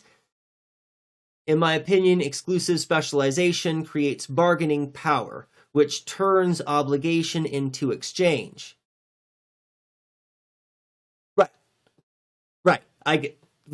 And because we've talked about this before. Thank you for having given me all of the groundwork to understand what you're trying to say now. Which turns obligation into exchange. And when obligation turns into exchange, exchange becomes value. Value becomes commodity. Commodity becomes capitalism. Right, exactly. If I can fish and garden, I am not dependent. If I am made only a fisher and denied land, I must bargain. I love that this is not the first time that you've used... Oh, it's gone up there now. It's right there. This is not the first time that you've used this analogy, and I think it's fucking this is just fire. It really does it does a fantastic job of illustrating all of the dynamics at play, because there are lots of dynamics and you're dealing with a whole bunch of different dynamics in very few words, which is always very impressive. Yeah, I know that the purpose of the state, that doesn't mean they support it. Yes, exactly. And thank you for calling me they. I appreciate that. It only creates bargaining power if needs are withheld. Right. Yes. It only creates... Yes. Good.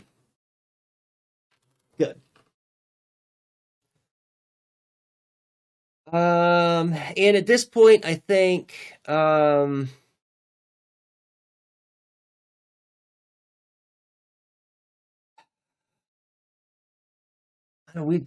conversation's going. At this point, I think I want to switch gears. It's not switching gears. It's just the next step in where we're going. But I want to take the next step in where we're going and go ahead and get to this video, this Anarch video that I've been sitting on. We've been streaming for 2 hours and haven't gotten to the video yet. So let's get to the video.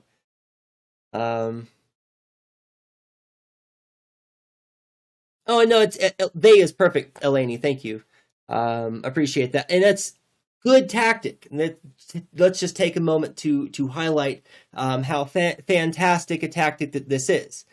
This is something that I've adopted with my students. When I speak about my students, even to myself, right? Because I talk to myself. I'm very much a talk to myself, or when I'm grading, when I'm doing stuff for class, I'm having a whole ass conversation, sometimes 2 or 3 in here. But this is a good habit. If you just refer to everyone as they by default, you're not going to make a mistake, right? This is the safe way. This is the way.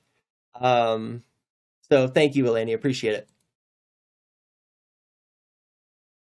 And I'm going to refresh it because I've been sitting here for a while and it's going to blip the video if I don't. Good.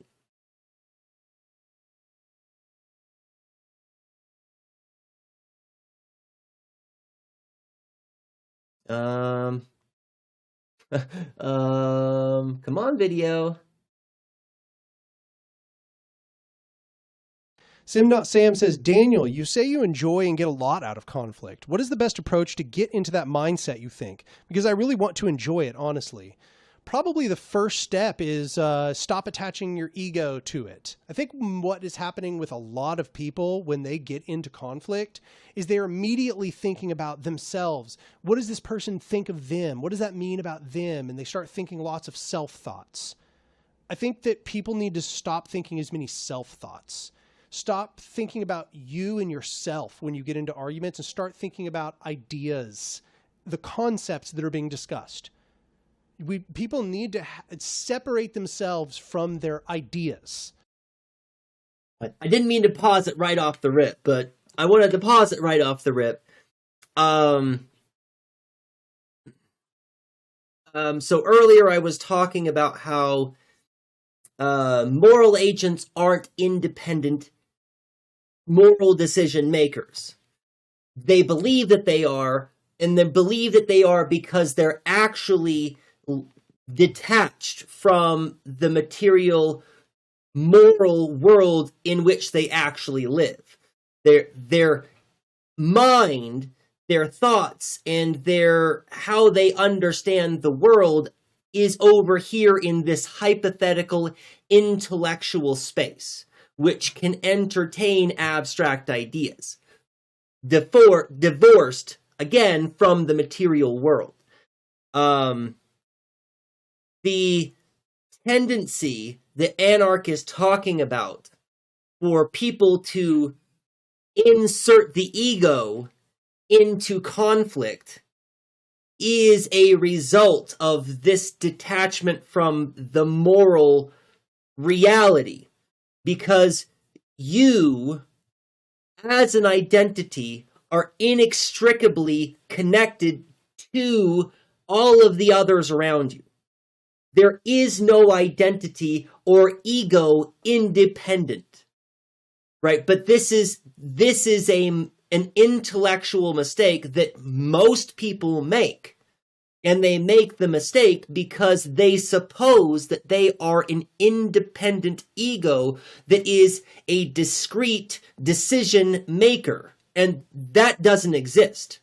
No such thing exists. You are a moral being who is in a moral community, who is influenced and literally determined by others in that moral world, right? So I didn't explain that whole thing earlier, and I started to explain it, and then I got distracted with other things, so I wanted to finish and tie that up because it's really, it's what we're talking about here in the video. Someone I am learning from says, if you don't have any opinions, you will never be wrong and never have to argue. I mean, that's true, but being wrong is good. Difference is good. And I imagine that Anarch is probably going to get to this in the video. But we don't learn any other way about the world other than by being wrong about it. That's actually a very philosophy 101 thing, that to learn new information about the world, that new information has to replace old bad information. Wrong. You have to be wrong. You have to be wrong to learn and grow. It's an inevitable part of existence. But back to the video.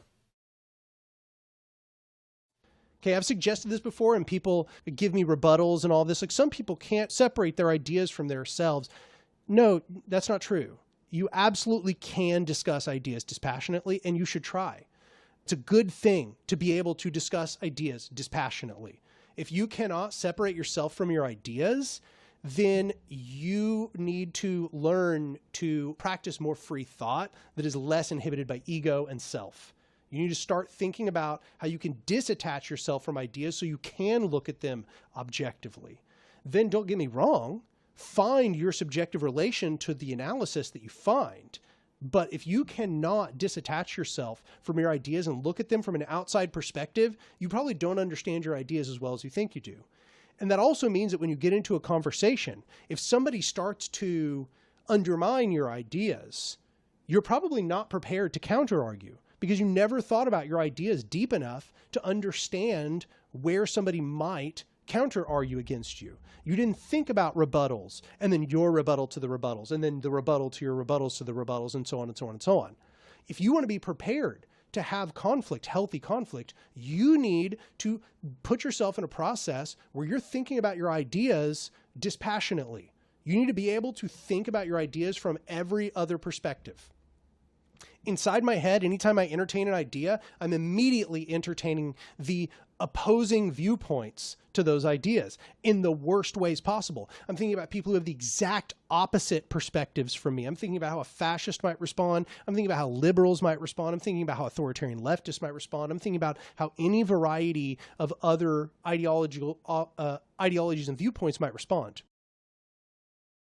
So, in the process of constructing a logical argument, there is a formal part of the process where you are trying to make a logical argument, where you examine your subjects and your propositions for counterexamples.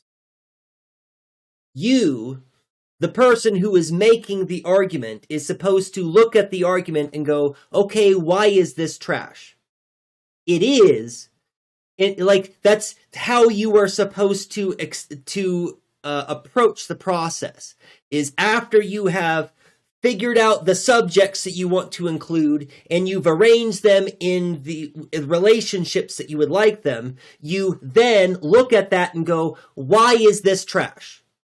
It is trash, and I need to figure out why it's trash, right? And this is the process of counterfactuals, where we examine our subjects and we look for exceptions to the rules that we believe that we have constructed on our premises, right? We look for ways that we are wrong. We look for exceptions to the rule. And this is a healthy part of establishing your own viewpoint, is to have a viewpoint and then practice treating that viewpoint like it's trash, like it's garbage, like it doesn't have validity, like it doesn't have a right to be on its own. It needs to prove its existence, right? By demonstrating it's not trash. And that is going to require you to tweak some of your subjects, or to rein in some of your propositions, or to construct whole new premises that account for this kind of counterexample or this exception to the rule. Right. It's basic scientific theory. You want to disprove yourself. So this is, but it's, having it explained this kind of way is really very helpful, right? Being able to explain your principles and values dispassionately is a challenge, and it's the kind of thing that we should exercise and should practice in, very much so. We must have grace when we disagree. There's no reason to come in bad faith and become reactive just to manipulate the other person with the intent of winning, because we all lose if the conversation isn't productive. Yes. Yeah, absolutely. Which is something that we've talked about over and over again, right? Difference is good. Difference is how we work through this together and come together to have a better idea of truth together. Exactly. What I find is that when you have that sort of preparation beforehand and you're already in the mode of questioning your own ideas all the time, when somebody presents a viewpoint, you're not going to be nearly as intimidated. You're not going to be afraid that they're undermining your personhood. You've already done that in your own head. You've already thought your way through all of the objections. You already have rebuttals to the objections. And that will create within you a sense of calm. But you're not going to be able to do that insofar as that you attach your personhood to your ideas too much. If you attach yourself to your ideas too much, you are going to get nervous, you're going to get anxious, you're going to get angry, you're going to lash out at people when they disagree with you. And that is completely non-productive. You know, it's funny, we have this whole thing about don't tone police people. I just totally disagree. Everybody needs to do a little bit better policing their tone. We are on an internet where everyone is such a fucking asshole to each other all the time. People really need to calm the fuck down and say things rationally, because it is helping no one that everyone is constantly lashing out at each other every single time that anyone questions them. It leads to incredibly unhealthy spaces for us to be in. And it leads to basically certain types of people just trying to weaponize these behaviors in our spaces in order to create huge clusterfucks where everybody gets angry at each other. Like, it's really unhealthy, and our spaces need to do better. We're back to that again. Our spaces need to do better. And this is one of those aspects. In order for people to get better at conflict, they need to stop having so much self-thought and stop self-centering so much. They need to disconnect themselves from their ideas and be able to think about their ideas objectively from the outside. Obviously, nobody can think purely objectively, but try to think from the outside as much as possible. And that involves, by the way, being brutally, ruthlessly critical of your own ideas. Yeah, I think that I want to take a minute and talk to this. It's hard, Eleni says, to do that when you are a minority, though, because these people are literally trying to destroy you.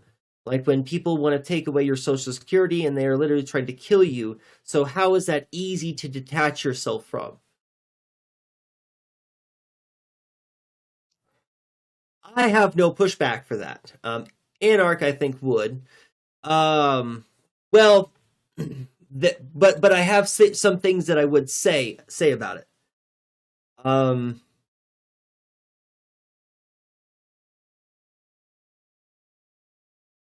I believe that when one is advocating for their own self-determination, there is no wrong way to do that.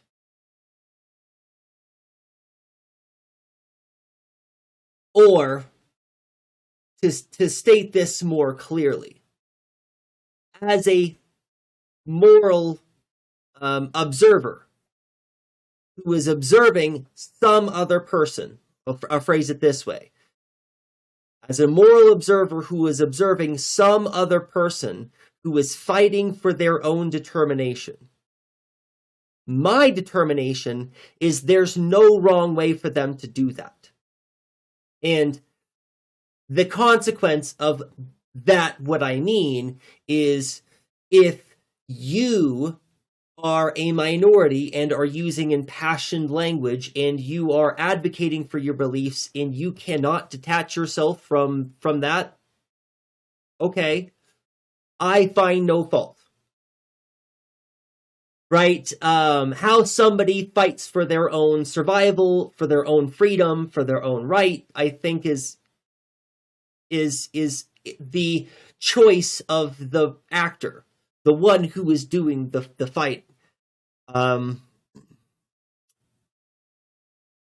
don't think that what Anarch is trying to accomplish is tone policing.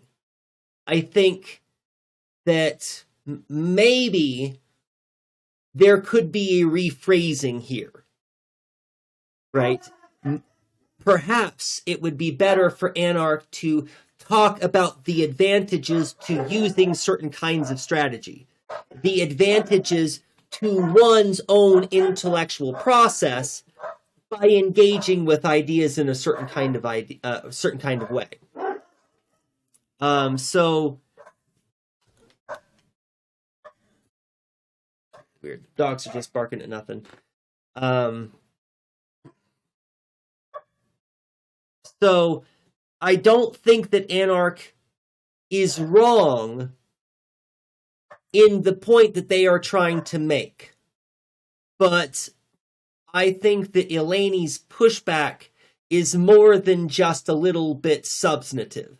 I think that Eleni's pushback is a really very powerful pushback against the way that the idea was presented by Anarch. Now, again, I don't think that what Anarch is saying is we should tone police our communities and we should stop minorities from being impassioned. But that is not what he said.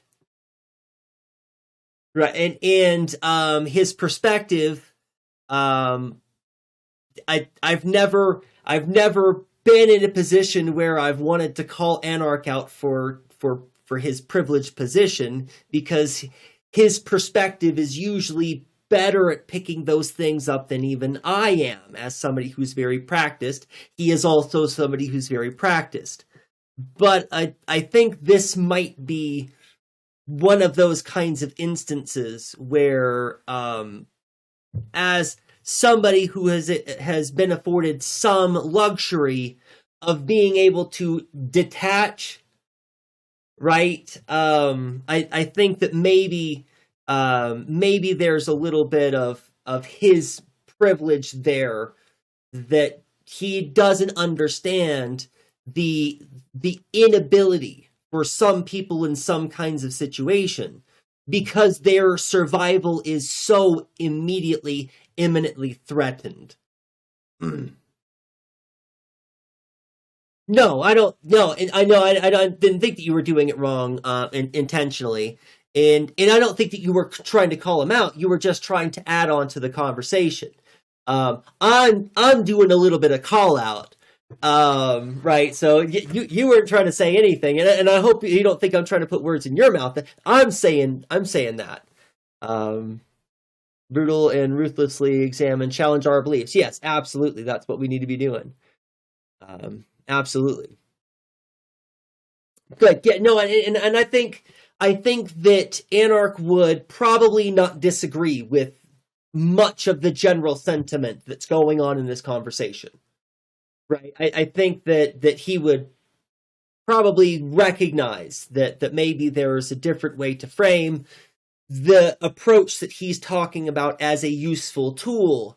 Right. Now, it's difficult because Anarch, I believe, probably believes that this isn't just a useful, helpful tool. He probably believes it's necessary for everybody. It's necessary for everybody in their prefigurative process, everybody's ability to articulate their ideas, everybody's ability to step up and be the revolutionary that they are. But I don't want to put words in his mouth. I believe that might be what he believes, is that he believes that this is a necessary kind of reflection or a necessary intellectual tactic for people to be able to do to resolve problems. I don't think that that's necessarily the case, but I also haven't examined this in great depth. I'm just spitballing. I'm trying to really get this across to you. When you think about the enemy viewpoint, and you think about how they might respond to your questions or your contentions, you need to not stop halfway. I think a lot of people are afraid of thinking certain things and walking through those things and taking them to fruition, and slowly and calmly and rationally within their head debunking the opponent's viewpoint. If you constantly keep yourself away from thinking things that make you scared, and you like, oh no, I can't think about that thing. I can't think about this horrific opponent viewpoint, because then I might, I don't know, it's this weird thing where you think you'll become that viewpoint if you think about it too much. Absolutely wrong. You are unprepared to deal with that viewpoint now because you haven't thought about it. Sorry, everyone. I mean, the only thing that you missed was Anarch's face, but still, sorry. Enough. You need to be prepared to sort of be in this mode of conflict with other viewpoints all the time, and you need to be inside of your head critically examining your own viewpoints. And you'll find that if you're constantly in that position of thinking through the opponent's position all the way to the end, and developing their counter argument as well as conceivably possible, and then developing your counter argument to their best counter argument, and then repeating this process, you will be so good at conflict. Not only will you be good at like winning a debate, okay, because that's one way that you get really good at winning a debate, but it's also going to make you so much more capable of having calm, reflective dialogue with people. I want to emphasize that part the most, okay? As a real quick aside, I am not a fan of debate. And winning debate is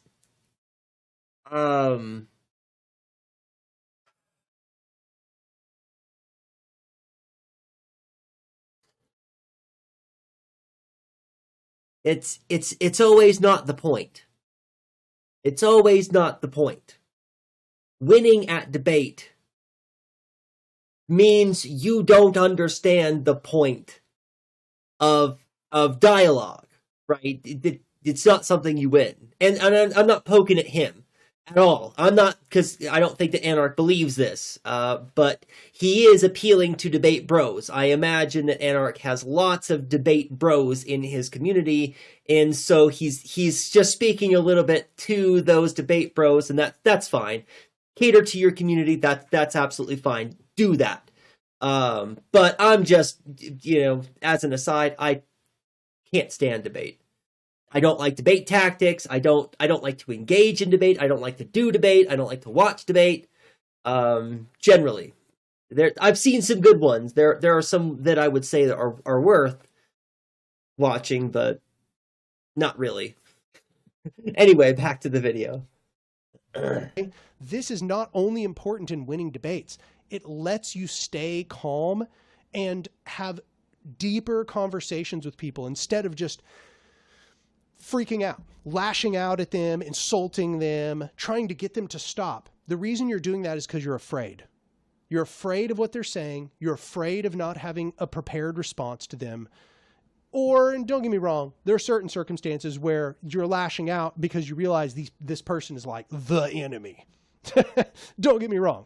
There are certain occasions where somebody has said something to me. We're having a calm, reflective dialogue, and they say something to me, and it fills me with a sense of anger and disgust because I realize, oh, if there were a civil war or a genocide, this person would be running concentration camps.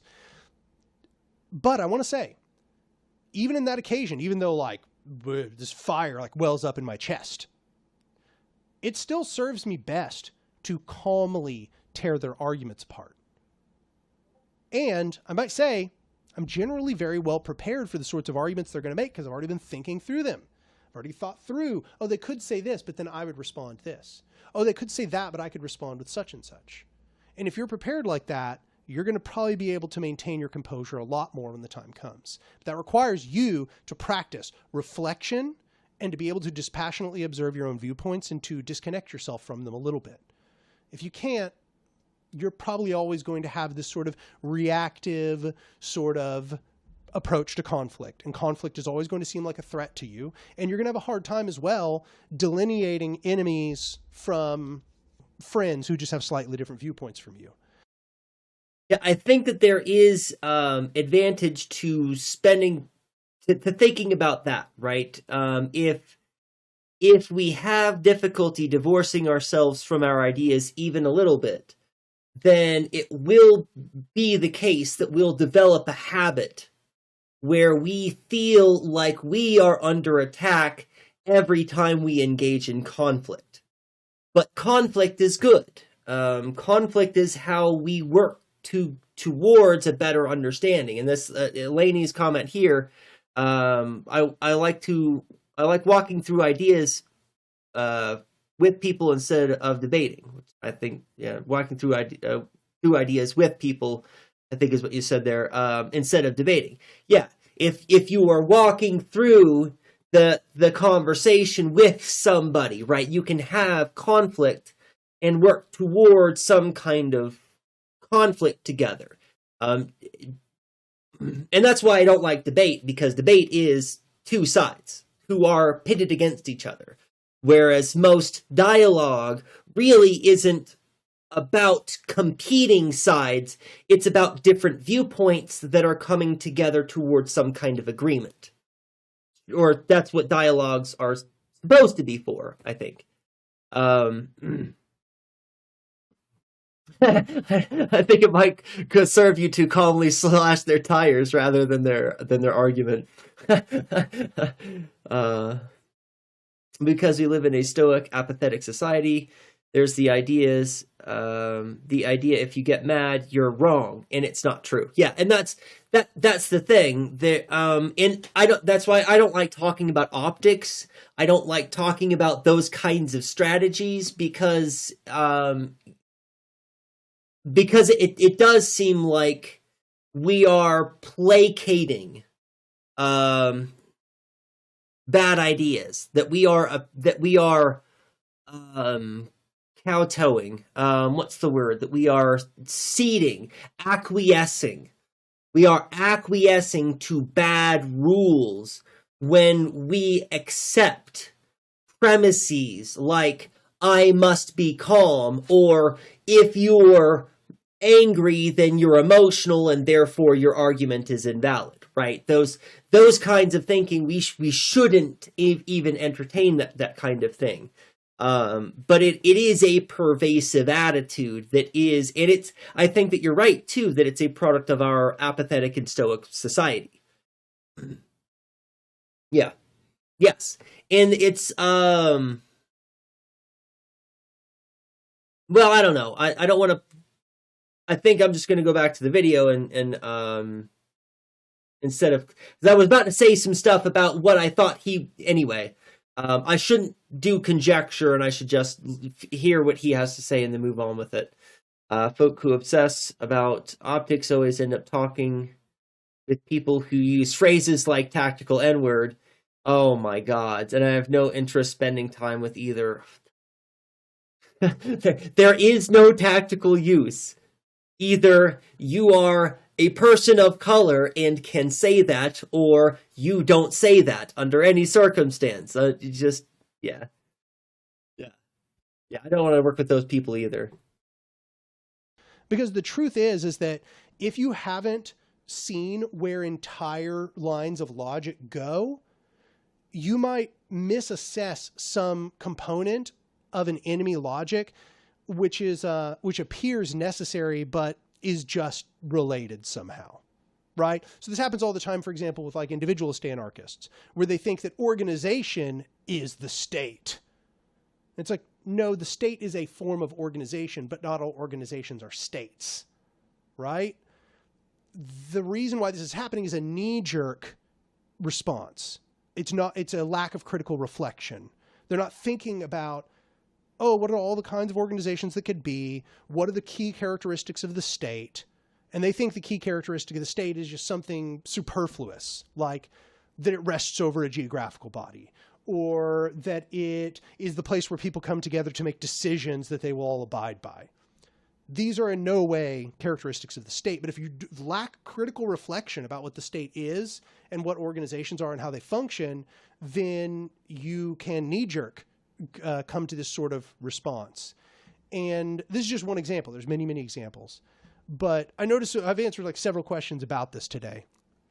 I think that this is how our spaces need to learn to engage. And a part of the reason why I think we don't do the things I'm saying is because not enough people that are in our spaces spend nearly enough time talking to normal people, not other.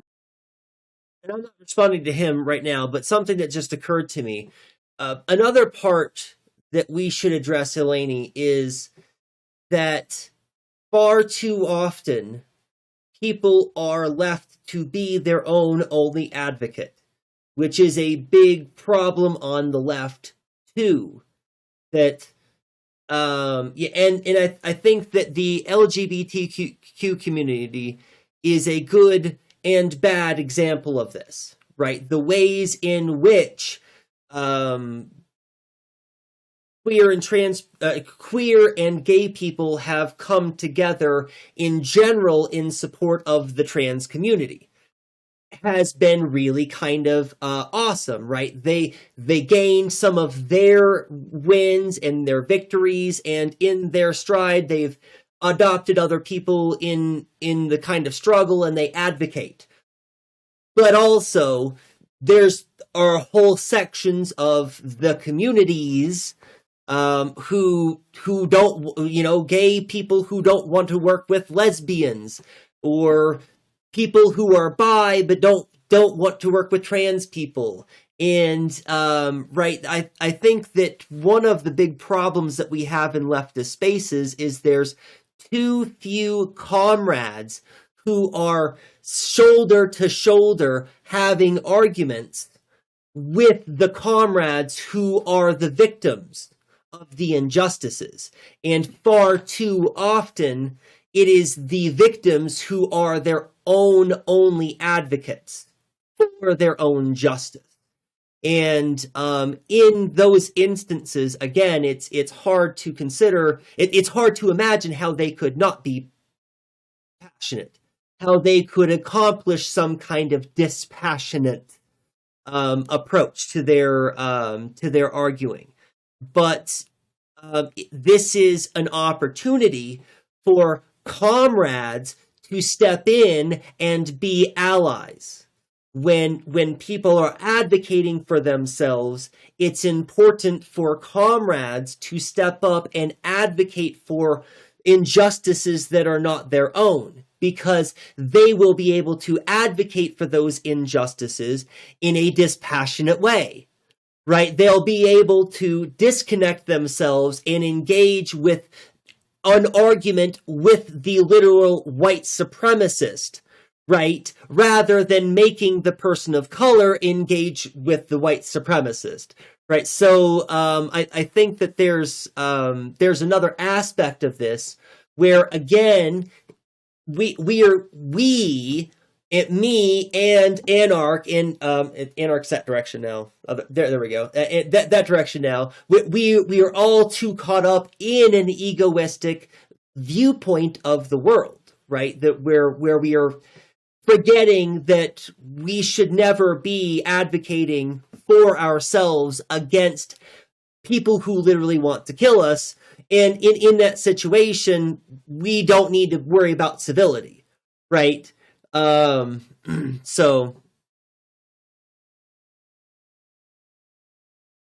the net is right wing. It's massive, but the net is in the left is so tiny. Right. Yeah, absolutely. Absolutely.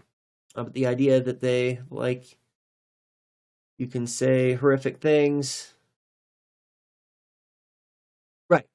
Yeah, exactly.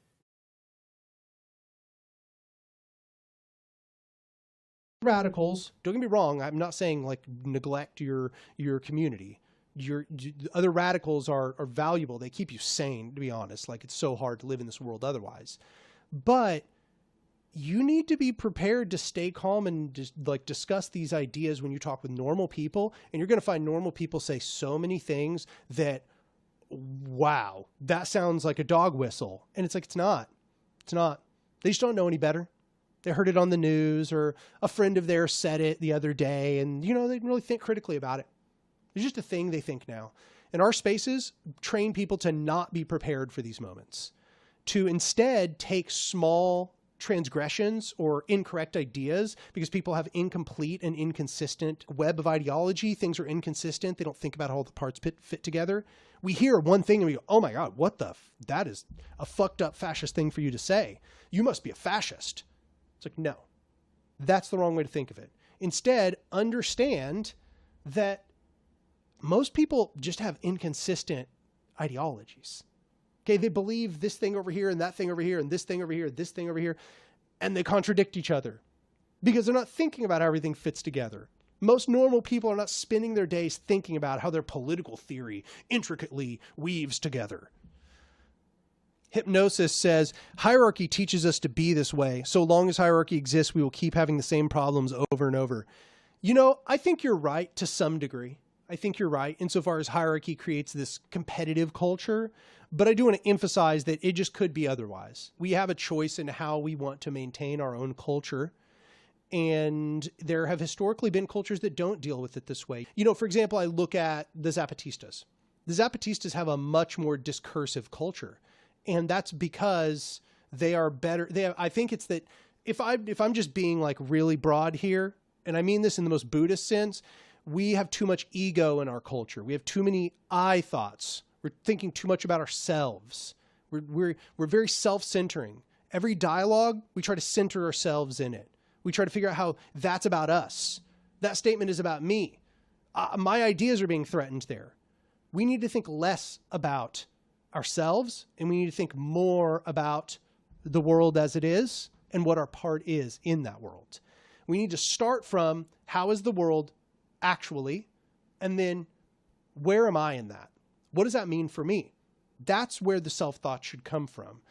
We have too big egos. That's the best way to put it. I'm only interrupting because chat is just on fire here. I like the butterfly net versus a fishing net analogy. I think that works out really well. And in response to most people don't sit around and think about how their political theories need to be coherent and consistent, yet Matt says I do. Most people don't go off of theory, they go off of vibes and fear. And it's really important for us to recognize that. Sometimes we get caught up in trying to rationalize or understand other people's decision-making process. And it would be a mistake to assume that people make rational decisions. That's a foolish thing. You should never, ever assume that rational agents are going to act rationally. That's, earlier I was talking about one of the first rules in behavioral ethics that you learn is that people act predictably. Individuals don't act in ways that you can predict because individuals don't fit your model. Models can help you predict what people generally will do. And if we're talking about hundreds of thousands of people, your model will be pretty predictive. But if we're talking about one individual, rationale is very, very subjective. There was an aside that I almost got into earlier when we were talking about the formalization of political bodies, right? How we understand what a right is. Some people believe that there are things in the world that give us reason to inform our rights. And other people are like, that's bullshit and doesn't make any sense. Our rights are only off of the social contract and our general respect for each other. And those people have the same understanding that autonomous agents ought to be afforded their autonomy. They have a right to that. Qua autonomous agent.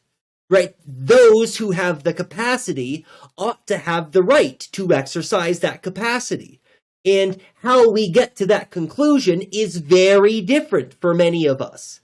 But we all get to the conclusion that beings which have the capacity for autonomy ought to have a right to that autonomy that they have the capacity for. Right? So...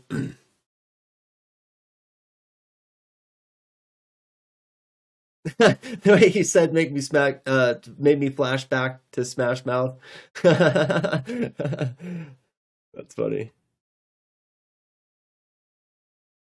Somebody. Egos are too big. We need to make our egos smaller and think more about things as they are. That's not easy though. Don't get me wrong. That requires hard conversations. Alex Pereira's alt says, thoughts on Machno's ideas about collective responsibility? It's like very close to what I'm talking about here, actually. I think that we do have collective responsibility. And I think that's one of the things about horizontal power structures is they demand responsibility. And that's been said by so many anarchist theorists. But I think that a lot of people are not recognizing that that responsibility starts now. That starts now. If solidarity, equality of structural power, and freedom are to be these sort of important concepts within anarchism, we have a responsibility to safeguard them. And you know that word solidarity is about bonds of cooperation between us. We have a responsibility to safeguard the bonds of cooperation between us. And that's pretty much what I've been laying out, is people shirking that duty, is people not paying due respect to their responsibility to maintain solidaric connections with people who are their friends and family and loved ones and fellow radicals who they're struggling with. Solidarity is important. Atomization is bad. We should be working against atomization. And it seems like our spaces don't care at all. Seems like our spaces of every single kind are highly individualistic and practice zero collective responsibility when it comes to solidarity.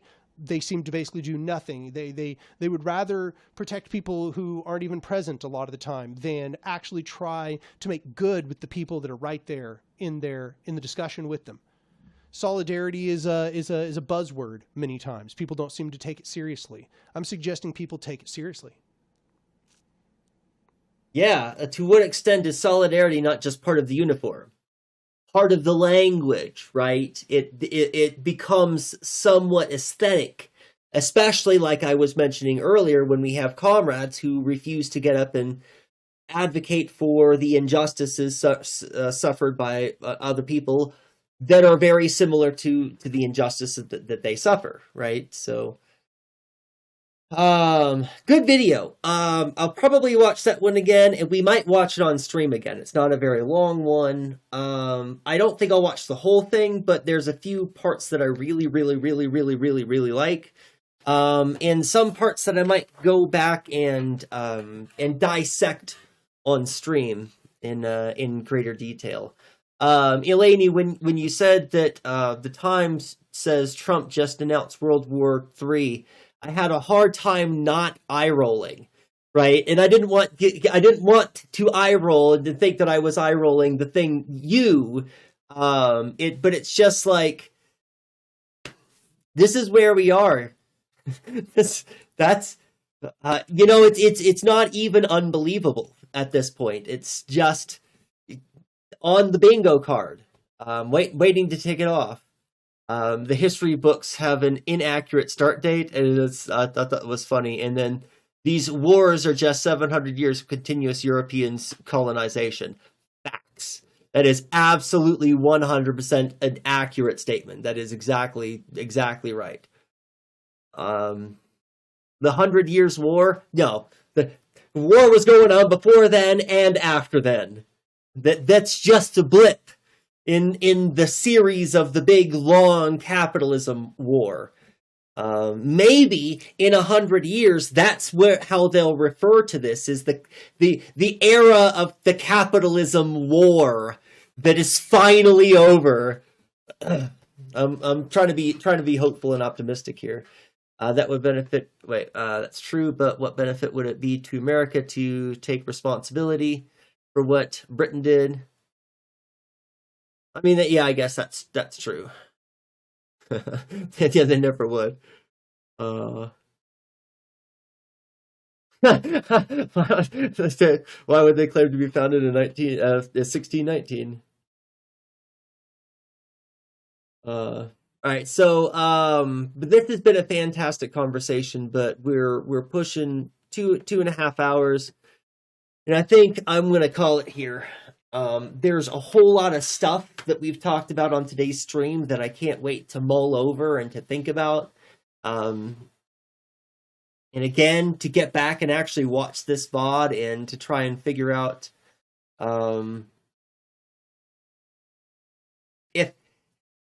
if I can pick up and complete that thought that I was having, where I just stopped and was quiet for a whole minute. If I can pick up and finish that thought, I'll have a whole other stream ready. I've got some stuff to say, but I just don't have it ready to say yet. So let me find a raid target. Let's get out of here.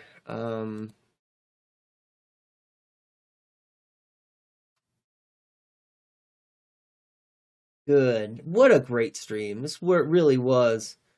And I feel like I learned a lot too. It's one of my favorite things about doing this stream. And I mentioned this at the end of the last stream, and I would like to reaffirm that I'm not. I don't know what I'm doing here. I don't have this figured out. I don't have anything figured out. And so I hope nobody here is under the impression that they should be here to follow me. Right? This is not anybody's here to follow me. I don't know what I'm doing.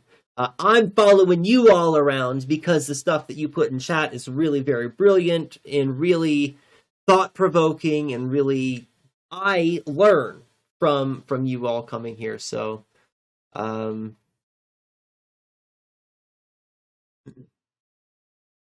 already started raiding into Peacefire now. I could raid into Che.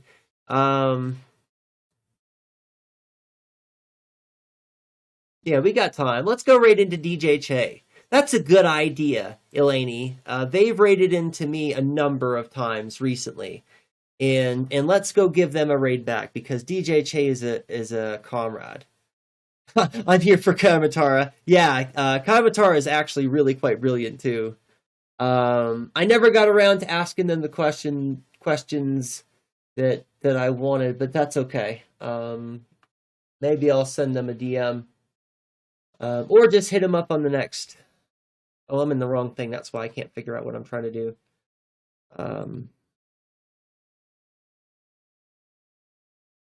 There's the button. Okay, there we go. I figured out how to do the thing.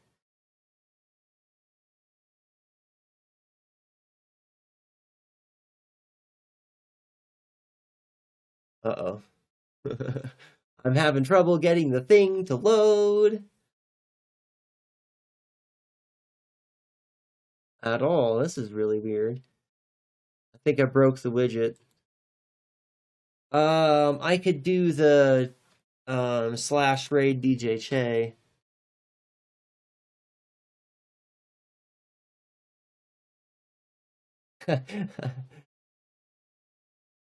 Yeah, DJ Che is based as fuck. Slash. They haven't said anything in chat, so I'll just do it.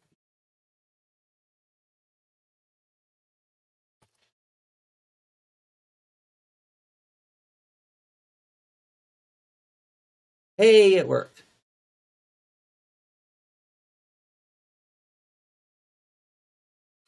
That's funny that